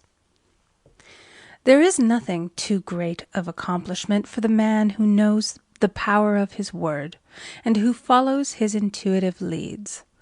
By the word he starts in action unseen forces, and can rebuild his body or remold his affairs. It is, therefore, of the utmost importance to choose the right words, and the student carefully selects the affirmation he wishes to catapult into the invisible. He knows that God is his supply, and that there is a supply for every demand, and that his spoken word releases this supply. Ask, and ye shall receive. Man must make the first move. Draw nigh to God, and he will draw nigh to you. I have often been asked just how to make a demonstration. I reply, speak the word, and then do not do anything until you get a definite lead. Demand the lead, saying, Infinite Spirit, reveal to me the way. Let me know if there's anything for me to do. The answer will come through intuition or hunch, a chance remark from someone, or a passage in a book, etc., etc. The answers are sometimes quite startling in their exactness. For example, a woman desired a large sum of money. She spoke the words, Infinite Spirit, open the way for my immediate supply. Let all that is mine by divine right now reach me in great avalanches of abundance. Then she added, give me a definite lead. Let me know if there is anything for me to do. The thought came quickly. Give a certain friend, who had helped her spiritually, $100. She told her friend, who said, wait and get another lead before giving it. So she waited, and that day met a woman who said to her, I gave someone $1 today. It was just as much for me as it would be for you to give someone 100. This was indeed an unmistakable lead, so she knew she was right in giving the $100. It was a gift which proved a great investment, for shortly after that, a large sum of money came to her in a remarkable way. Giving opens the way for receiving. In order to create activity in finances, one should give. Tithing, or giving 1/10 of one's income, is an old Jewish custom and is sure to bring increase. Many of the richest men in the country have been tithers and have never known it to fail as an investment. The 10th part goes forth and returns blessed and multiplied, but the gift or tithe must be given with love and cheerfulness, for God loveth a cheerful giver. Bills should be paid cheerfully. All money should be sent forth fearlessly and with a blessing. This attitude of mind makes man master of money. It is his to obey, and his spoken word then opens vast reservoirs of wealth. Man himself limits his supply by his limited vision. Sometimes the student has a great realization of wealth, but is afraid to act.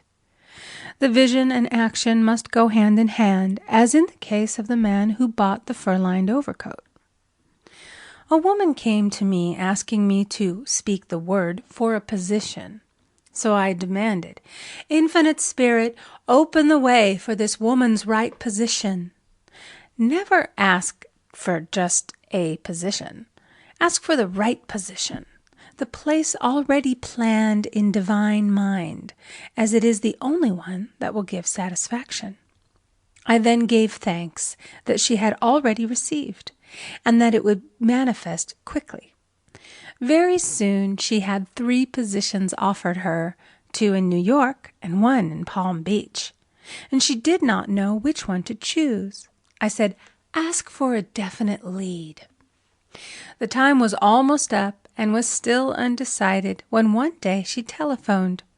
When I woke up this morning, I could smell Palm Beach. She had been there before and knew its balmy fragrance. I replied, well, if you can smell Palm Beach from here, it's certainly your lead. She accepted the position, and it proved a great success. Often one's lead comes at an unexpected time. One day I was walking down the street when suddenly I felt a strong urge to go to a certain bakery a block or 2 away. The reasoning mind resisted, arguing, there's nothing there that you want. However, I had learned not to reason, so I went to the bakery, looked at everything, and there was certainly nothing there that I wanted. But coming out, I encountered a woman I had thought of often and who was in great need of the help which I could give her. So often, one goes for one thing and finds another. Intuition is a spiritual faculty and does not explain, but simply points the way. A person often receives a lead during a treatment. The idea that comes may seem quite irrelevant, but some of God's leadings are mysterious. In the class one day, I was treating that each individual would receive a definite lead. A woman came to me afterwards and said, "While you were treating, I got the hunch to take my furniture out of storage and get an apartment." The woman had come to be treated for health. I told her I knew in getting a home of her own, her health would improve. And I added, "I believe your trouble, which is a congestion, has come from having things stored away. Congestion of things causes congestion in the body. You have violated the law of use, and your body is paying the penalty." So I gave thanks that divine order was established in her mind, body, and affairs. People little dream of how their affairs react on the body. There is a mental correspondence for every disease. A person might receive instantaneous healing through the realization of his body being a perfect idea in divine mind, and therefore whole and perfect, but if he continues his destructive thinking, hoarding, hating, fearing, condemning, the disease will return. Jesus Christ knew that all sickness came from sin, but admonished the leper after the healing to go and sin no more, lest a worse thing come upon him. So man's soul, or subconscious mind, must be washed whiter than snow for permanent healing. And the metaphysician is always delving deep for the correspondence. Jesus Christ said, "Condemn not, lest ye also be condemned. Judge not, lest ye be judged." Many people have attracted disease and unhappiness through the condemnation of others. What man condemns in others, he attracts to himself. For example, a friend came to me in anger and distress because her husband had deserted her for another woman.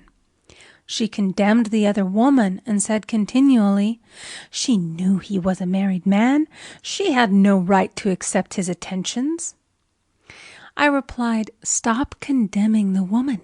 Bless her and be through with the situation. Otherwise, you are attracting the same thing to yourself." She was deaf to my words, and a year or two later became deeply interested in a married man herself. Man picks up a live wire whenever he criticizes or condemns, and may expect a shock. Indecision is a stumbling block in many a pathway. In order to overcome it, make the statement repeatedly, "I am always under direct inspiration. I make right decisions quickly." These words impress the subconscious, and soon one finds himself awake and alert, making his right moves without hesitation. I have found it destructive to look to the psychic plane for guidance, as it is the plane of many minds and not the one mind. As man opens his mind to subjectivity, he becomes a target for destructive forces. The psychic plane is the result of man's mortal thought and is on the plane of opposites. He may receive either good or bad messages. The science of numbers and the reading of horoscopes keep man down the mental or mortal plane, for they deal only with the karmic path. I know of a man who should have been dead years ago according to his horoscope, but he is alive and a leader of one of the biggest movements in this country for the uplift of humanity. It takes a very strong mind to neutralize a prophecy of evil. The student should declare, "Every false prophecy shall come to naught. Every plan my Father in heaven has not planned shall be dissolved and dissipated. The divine idea now comes to pass." However, if any good message has ever been given one, of coming happiness or wealth, Harbor and expect it, and it will manifest sooner or later through the law of expectancy. Man's will should be used to back the universal will. I will that the will of God be done. It is God's will to give every man every righteous desire of his heart, and man's will should be used to hold the perfect vision, without wavering. The prodigal son said, I will arise and go to my father. It is indeed often an effort of the will to leave the husks and swine of mortal thinking. It is so much easier for the average person to have fear than faith. So faith is an effort of the will. As man becomes spiritually awakened, he recognizes that any external inharmony is the correspondence of mental inharmony. If he stumbles or falls, he may know he is stumbling or falling in consciousness. One day a student was walking along the street, condemning someone in her thoughts. She was saying mentally, that woman is the most disagreeable woman on earth, when suddenly 3 Boy Scouts rushed around the corner and almost knocked her over.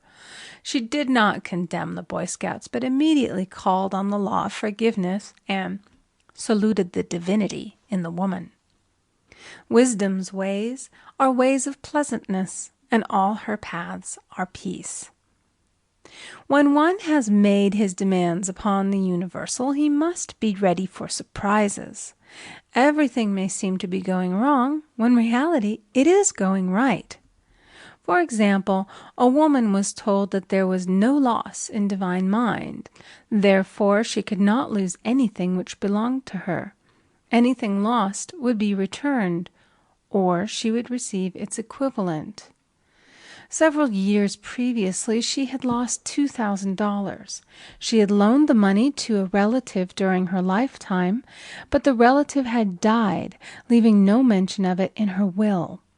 The woman was resentful and angry, and as she had no written statement of the transaction, she never received the money, so she determined to deny the loss and collect the $2,000 from the Bank of the Universal.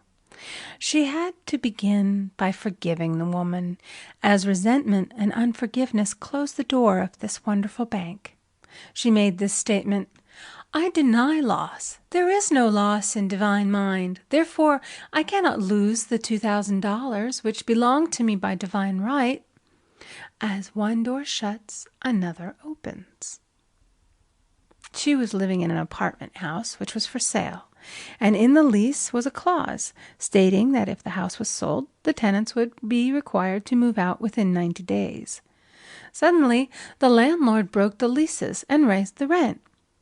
Again, injustice was on her pathway, but this time she was undisturbed. She blessed the landlord and said, as the rent has been raised, it means that I'll be that much richer, for God is my supply.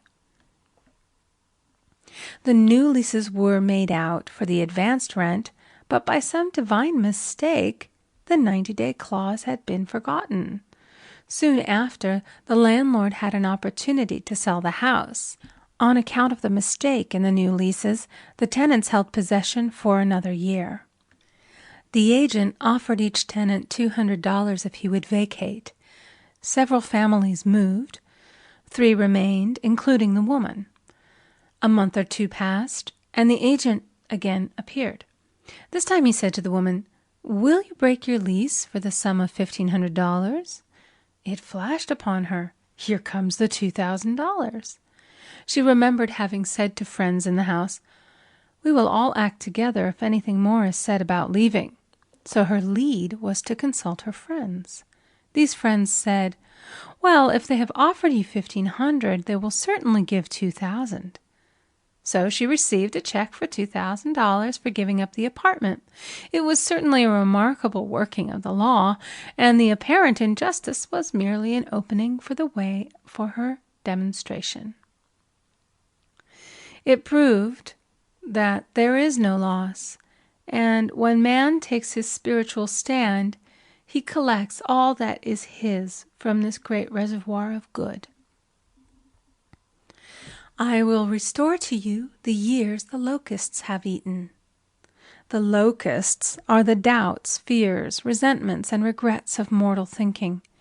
These adverse thoughts alone rob man, for no man gives to himself but himself, and no man takes away from himself but himself.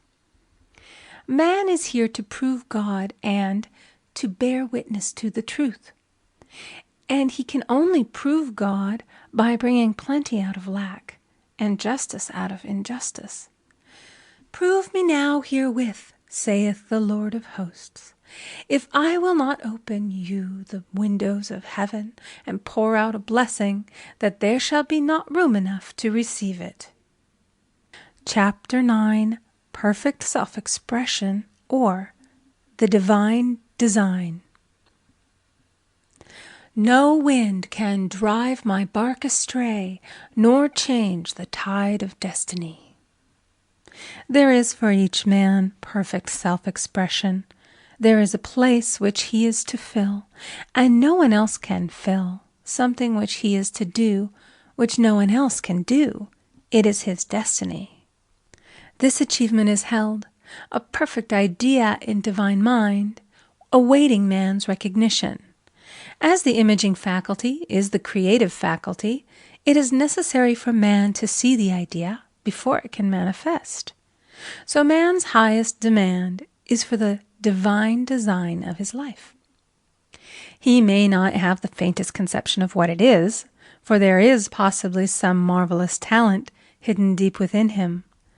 His demand should be, Infinite Spirit, open the way for the divine design of my life to manifest.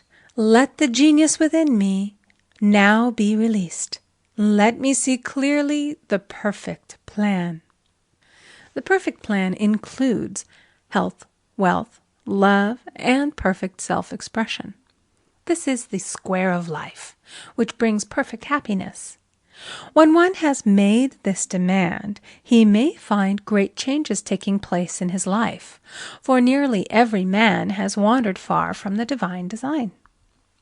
I know in one woman's case it was as though a cyclone had struck her affairs, but readjustments came quickly, and new and wonderful conditions took the place of old ones.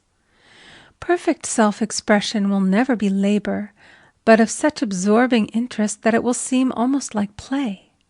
The student knows also, as man comes into the world financed by God, the supply needed for his perfect self-expression will be at hand. Many a genius has struggled for years with the problem of supply, when his spoken word and faith would have released quickly the necessary funds. For example, after the class one day, a man came to me and handed me a cent. He said, I have just 7 cents in the world, and I'm going to give you 1, for I have faith in the power of your spoken word. I want you to speak the word for my perfect self-expression and prosperity. I spoke the word and did not see him again until a year later. He came in one day, successful and happy, with a roll of yellow bills in a pocket. He said, Immediately after you spoke the word, I had a position offered me in a distant city, and am now demonstrating health, happiness, and supply. A woman's self-expression may be in becoming a perfect wife, a perfect mother, a perfect homemaker, and not necessarily in having a public career. Demand definite leads, and the way will be made easy and successful. One should not visualize or force a mental picture. When he demands the divine design to come into his conscious mind, he will receive flashes of inspiration and begin to see himself making some great accomplishment. This is the picture or idea he must hold without wavering. The thing man seeks is seeking him. The telephone was seeking Bell. Parents should never force careers and professions upon their children. With a knowledge of spiritual truth, the divine plan could be spoken for early in childhood or prenatally. A prenatal treatment should be, Let the God in this child have perfect self-expression. Let the divine design of his mind, body, and affairs be made manifest throughout his life, throughout eternity. God's will be done, not man's. God's pattern, not man's pattern, is the command we find running through all the scriptures, and the Bible is a book dealing with the science of the mind. It is a book telling man how to release his soul or subconscious mind from bondage. The battles described are pictures of man waging war against mortal thoughts. A man's foes shall be they of his own household. Every man is Jehoshaphat, and every man is David, who slays Goliath, mortal thinking, with the little white stone, faith. So man must be careful that he is not the wicked and slothful servant who buried his talent. There is a terrible penalty to be paid for not using one's ability. Often, fear stands between man and his perfect self-expression. Stage fright has hampered many a genius. This may be overcome by the spoken word or treatment. The individual then loses all self-consciousness and feels simply that he is a channel for infinite intelligence to express itself through.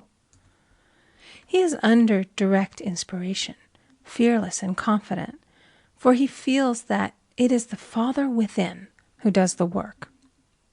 A young boy came often to my class with his mother. He asked me to speak the word for his coming examinations at school.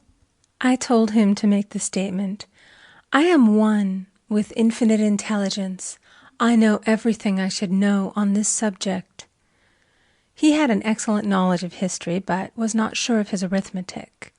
I saw him afterwards, and he said, "I spoke the word for my arithmetic and passed with the highest honors, but I thought I could depend upon myself for history and got a very poor mark." Man often receives a setback when he is too sure of himself, which means he is trusting to his personality and not the Father within. Another of my students gave me an example of this. She took an extended trip abroad one summer, visiting many countries where she was ignorant of the languages. She was calling for guidance and protection every minute, and her affairs went smoothly and miraculously. Her luggage was never delayed nor lost. Accommodations were always ready for her at the best hotels, and she had perfect service wherever she went. She returned to New York. Knowing the language, she felt God was no longer necessary, so looked after her affairs in an ordinary manner. Everything went wrong. Her trunks delayed, amid inharmony and confusion. The student must form the habit of practicing the presence of God every minute. In all thy ways acknowledge him. Nothing is too small or too great. Sometimes an insignificant incident may be the turning point in a man's life. Robert Fulton, watching some boiling water simmering in a tea kettle, saw a steamboat. I have seen a student often keep back his demonstration through resistance or pointing the way. He pins his faith to one channel only and dictates just the way he desires the manifestation to come, which brings things to a standstill. My way, not your way, is the command of infinite intelligence. Like all power, be it steam or electricity, it must have a non-resistant engine or instrument to work through, and man is that engine or instrument. Over and over again, man is told to stand still. O Judah, fear not, but tomorrow go out against them, for the Lord will be with you. You shall not need to fight this battle. Set yourselves, stand ye still, and see the salvation of the Lord with you. We see this in the incidents of the $2,000 coming to the woman through the landlord when she became non-resistant and undisturbed, and the woman who won the man's love after all suffering had ceased. The student's goal is poise. Poise is power, for it gives God power a chance to rush through man, to will and to do its good pleasure.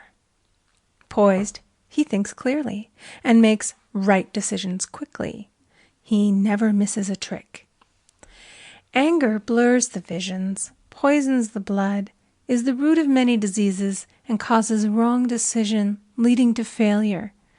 It has been named one of the worst sins, as its reaction is so harmful. The student learns that in metaphysics, sin has a much broader meaning than in the old teaching. Whatsoever is not of faith is sin. He finds that fear and worry are deadly sins. They are inverted faith, and through distorted mental pictures bring to pass the thing he fears. His work is to drive out these enemies from the subconscious mind. When man is fearless, he is finished. Maeterlinck says that man is God afraid. So, as we read in the previous chapters, man can only vanquish fear by walking up to the thing he is afraid of. When Jehoshaphat and his army prepared to meet the enemy, singing, "Praise the Lord, for his mercy endureth forever," they found their enemies had destroyed each other, and there was nothing to fight. For example, a woman asked a friend to deliver a message to another friend. The woman feared to give the message, as the reasoning mind said, "Don't get mixed up in this affair. Don't give that message." She was troubled in spirit, for she had given her promise. At last she determined to walk up to the lion and call on the law of divine protection. She met the friend to whom she was to deliver the message. She opened her mouth to speak it when her friend said, "So-and-so has left town." This made it unnecessary to give the message, as a situation depended upon the person being in town. As she was willing to do it, she was not obliged to. As she did not fear, the situation vanished. The student often delays his demonstration through a belief in incompletion. He should make this statement: "In divine mind, there is only completion. Therefore, my demonstration is completed. My perfect word, my perfect home, my perfect health." Whatever he demands are perfect ideas registered in divine mind and must manifest under grace in a perfect way. He gives thanks he has already received on the invisible and makes active preparation for receiving on the visible. One of my students was in need of a financial demonstration. She came to me and asked why it was not completed. I replied, "Perhaps you are in the habit of leaving things unfinished, and the subconscious has gotten into the habit of not completing. As the without, so the within." She said, "You are right. I often begin things and never finish them. I'll go home and finish something I commenced weeks ago, and I know it will be symbolic of my demonstration." So she sewed assiduously, and the article was soon completed. Shortly thereafter, the money came in a most curious manner.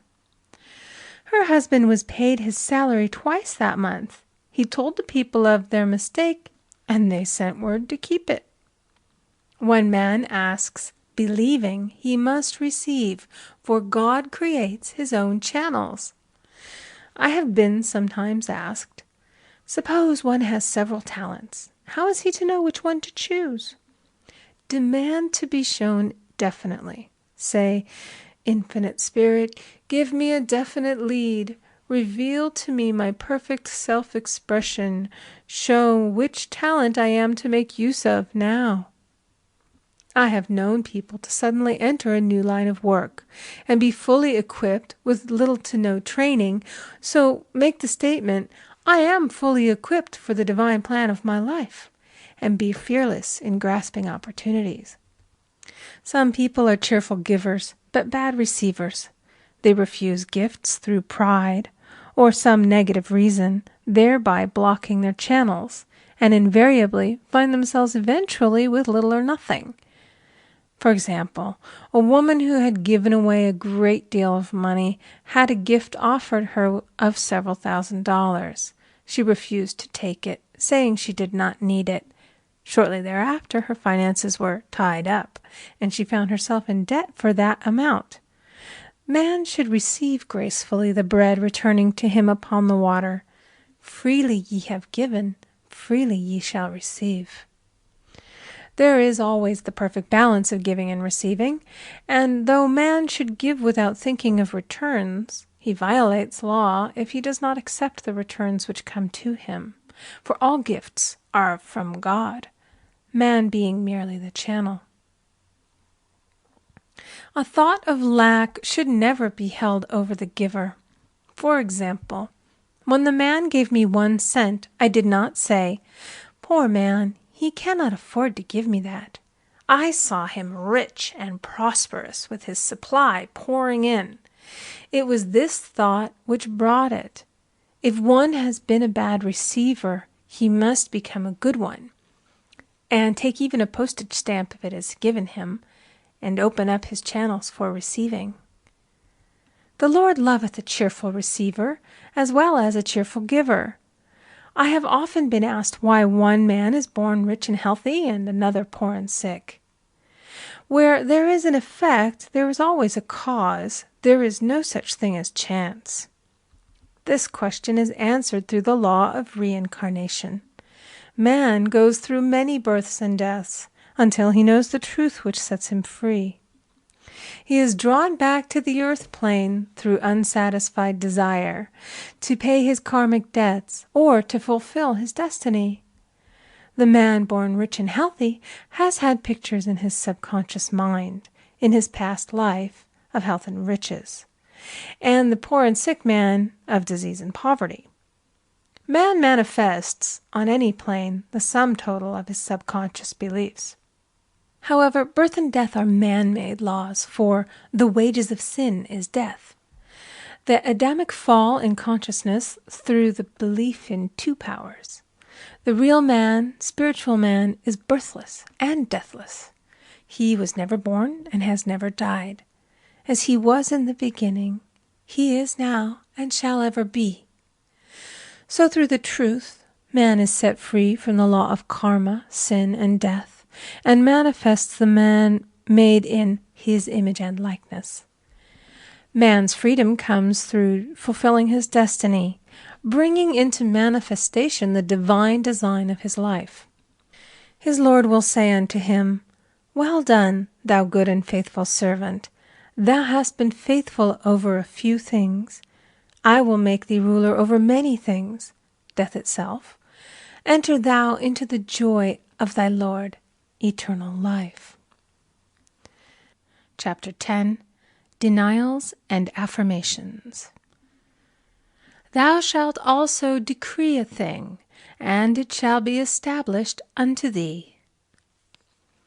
All the good that is to be made manifest in man's life is already an accomplished fact in divine mind, and is released through man's recognition or spoken word. So he must be careful to decree that only the divine idea be made manifest, for often he decrees through his idle words failure or misfortune. It is therefore of the utmost importance to word one's demands correctly, as stated in a previous chapter. If one desires a home, friend, position, or any other good thing, make the demand for the divine selection. For example, Infinite Spirit, open the way for my right home, my right friend, my right position. I give thanks that it now manifests under grace in a perfect way. The latter part of this statement is most important. For example, I knew a woman who demanded $1,000.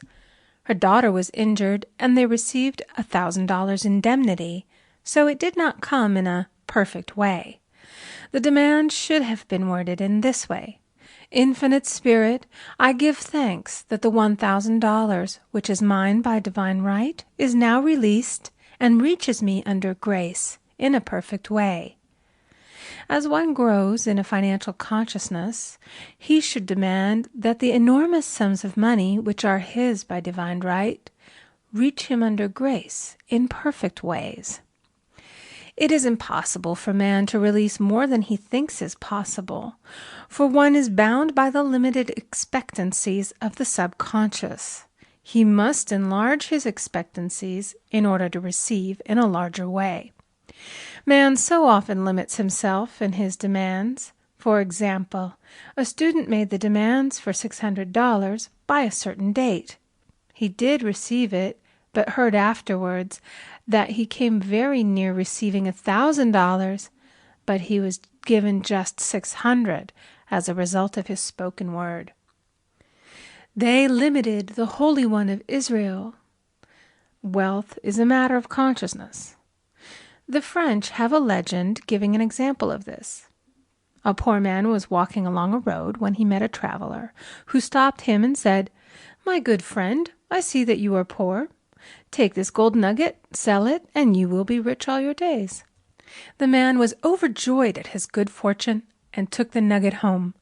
He immediately found work and became so prosperous that he did not sell the nugget. Years passed, and he became a very rich man. One day he met a poor man on the road.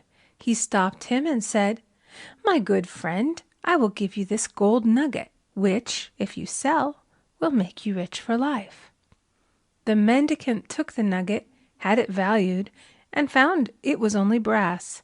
So we see, the first man became rich through feeling rich, thinking the nugget was gold. Every man has within him a gold nugget. It is his consciousness of gold, of opulence, which brings riches into his life. In making his demands, man begins at his journey's end. That is, he declares he has already received. "Before ye call, I shall answer." Continually affirming establishes the belief in the subconscious. It would not be necessary to make an affirmation more than once if one had perfect faith. One should not plead or supplicate, but give thanks repeatedly that he has received. The desert shall rejoice and blossom as the rose. This rejoicing, which is yet in the desert state of consciousness, opens the way for release. The Lord's Prayer is in the form of command and demand. "Give us this day our daily bread, and forgive us our debts as we forgive our debtors," and ends in praise.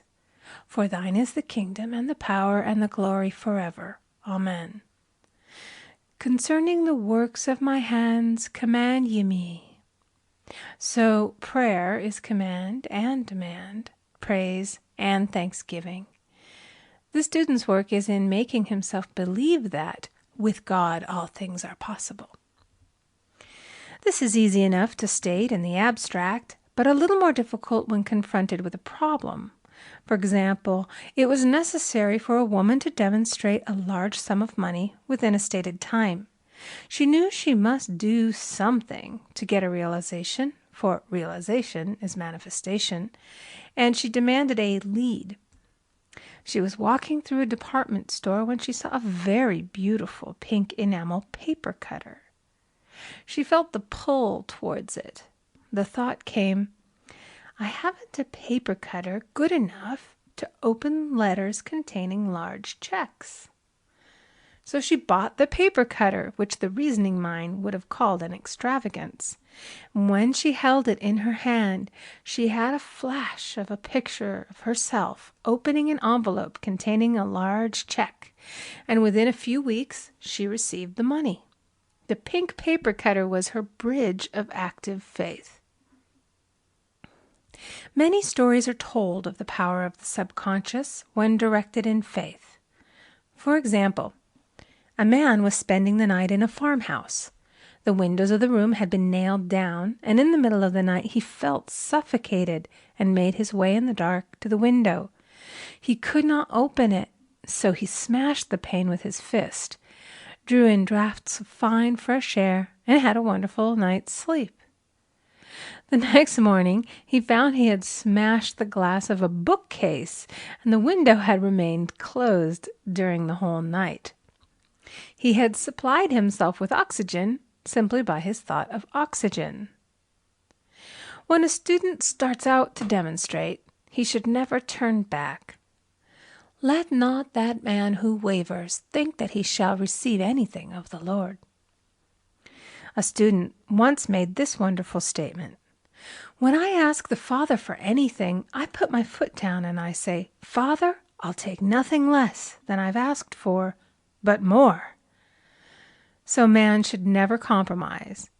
Having done all, stand. This is sometimes the most difficult time of demonstrating. The temptation comes to give up, to turn back, to compromise. He also serves who only stands and waits. Demonstrations often come at the 11th hour because man then lets go, that is, stops reasoning, and infinite intelligence has a chance to work. Man's dreary desires are answered drearily, and his impatient desires long delayed or violently fulfilled. For example, a woman asked me why it was she was constantly losing or breaking her glasses. We found she often said to herself and others with vexation, "I wish I could get rid of my glasses." So her impatient desire was violently fulfilled. What she should have demanded was perfect eyesight, but what she registered in the subconscious was simply the impatient desire to be rid of her glasses, so they were continually being broken or lost. Two attitudes of mind cause loss: depreciation, as in the case of the woman who did not appreciate her husband, or fear of loss, which makes a picture of loss in the subconscious. When a student is able to let go of his problem, cast his burden, he will have instantaneous manifestation. For example, a woman was out during a very stormy day, and her umbrella was blown inside out. She was about to make a call on some people whom she had never met, and she did not wish to make her first appearance with a dilapidated umbrella. She could not throw it away, as it did not belong to her. So in desperation she exclaimed, "Oh God, you take charge of this umbrella. I don't know what to do." A moment later a voice behind her said, "Lady, do you want your umbrella mended?" There stood an umbrella mender. She replied, "Indeed I do." The man mended the umbrella while she went into the house to pay her call, and when she returned, she had a good umbrella. So there is always an umbrella mender at hand on man's pathway when one puts the umbrella or situation in God's hands. One should always follow a denial with an affirmation. For example, I was called on the phone late one night to treat a man whom I had never seen. He was apparently very ill. I made the statement, "I deny the appearance of disease. It is unreal, therefore cannot register in his consciousness. This man is a perfect idea in divine mind, pure substance expressing perfection." There is no time or space in divine mind. Therefore, the word reaches instantly its destination and does not return void. I have treated patients in Europe and have found that the result was instantaneous. I am asked so often the difference between visualizing and visioning. Visualizing is a mental process governed by the reasoning or conscious mind. Visioning is a spiritual process governed by intuition or the superconscious mind. The student should train his mind to receive these flashes of inspiration and work out the divine pictures through definite leads. When a man can say, "I desire only that which God desires for me," his false desires fade from the consciousness, and a new set of blueprints is given him by the master architect, the God within. God's plan for each man transcends the limitation of the reasoning mind and is always the square of life, containing health, wealth, love, and perfect self-expression. Many a man is building for himself in imagination a bungalow when he should be building a palace. If a student tries to force a demonstration through the reasoning mind, he brings it to a standstill. I will hasten it, saith the Lord. He should act only through intuition or definite leads. Rest in the Lord and wait patiently. Trust also in Him, and He will bring it to pass. I have seen the law work in the most astonishing manner. For example, a student stated that it was necessary for her to have $100 by the following day. It was a debt of vital importance which had to be met. I spoke the word, declaring Spirit was never too late, and that the supply was at hand. That evening she phoned me of the miracle. She said that the thought came to her to go to her safety deposit box at the bank to examine some papers. She looked over the papers, and at the bottom of the box was a new $100 bill. She was astounded, and she said she knew she had never put it there, for she had gone through the papers many times. It may have been a materialization, as Jesus Christ materialized the loaves and fishes. Man will reach the stage where his word is made flesh, or materialized instantly. The fields, ripe with the harvest, will manifest immediately, as in all of the miracles of Jesus Christ. There is a tremendous power alone in the name Jesus Christ. It stands for truth made manifest. He said, "Whatsoever ye ask the Father in my name, He will give it to you." The power of this name raises the student into the fourth dimension, where he is freed from all astral and psychic influences, and he becomes unconditioned and absolute, as God Himself is unconditioned and absolute. I have seen many healings accomplished by using the words, "in the name of Jesus Christ." Christ was both person and principle, and the Christ within each man is his Redeemer and salvation. The Christ within is his own fourth-dimensional self, the man made in God's image and likeness. This is the self which has never failed, never known sickness or sorrow, was never born, and has never died. It is the resurrection and the life of each man. No man cometh to the Father save by the Son, means that God, the universal, working on the place of the particular, becomes the Christ in man. And the Holy Ghost means God in action. So daily, man is manifesting the Trinity of the Father, Son, and Holy Ghost. Man should make an art of thinking.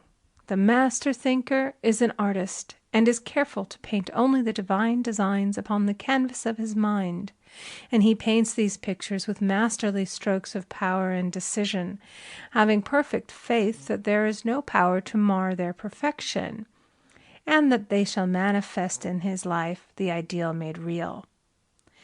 All power is given man through right thinking, to bring his heaven upon his earth, and this is the goal of the game of life. The simple rules are fearless faith, non-resistance, and love.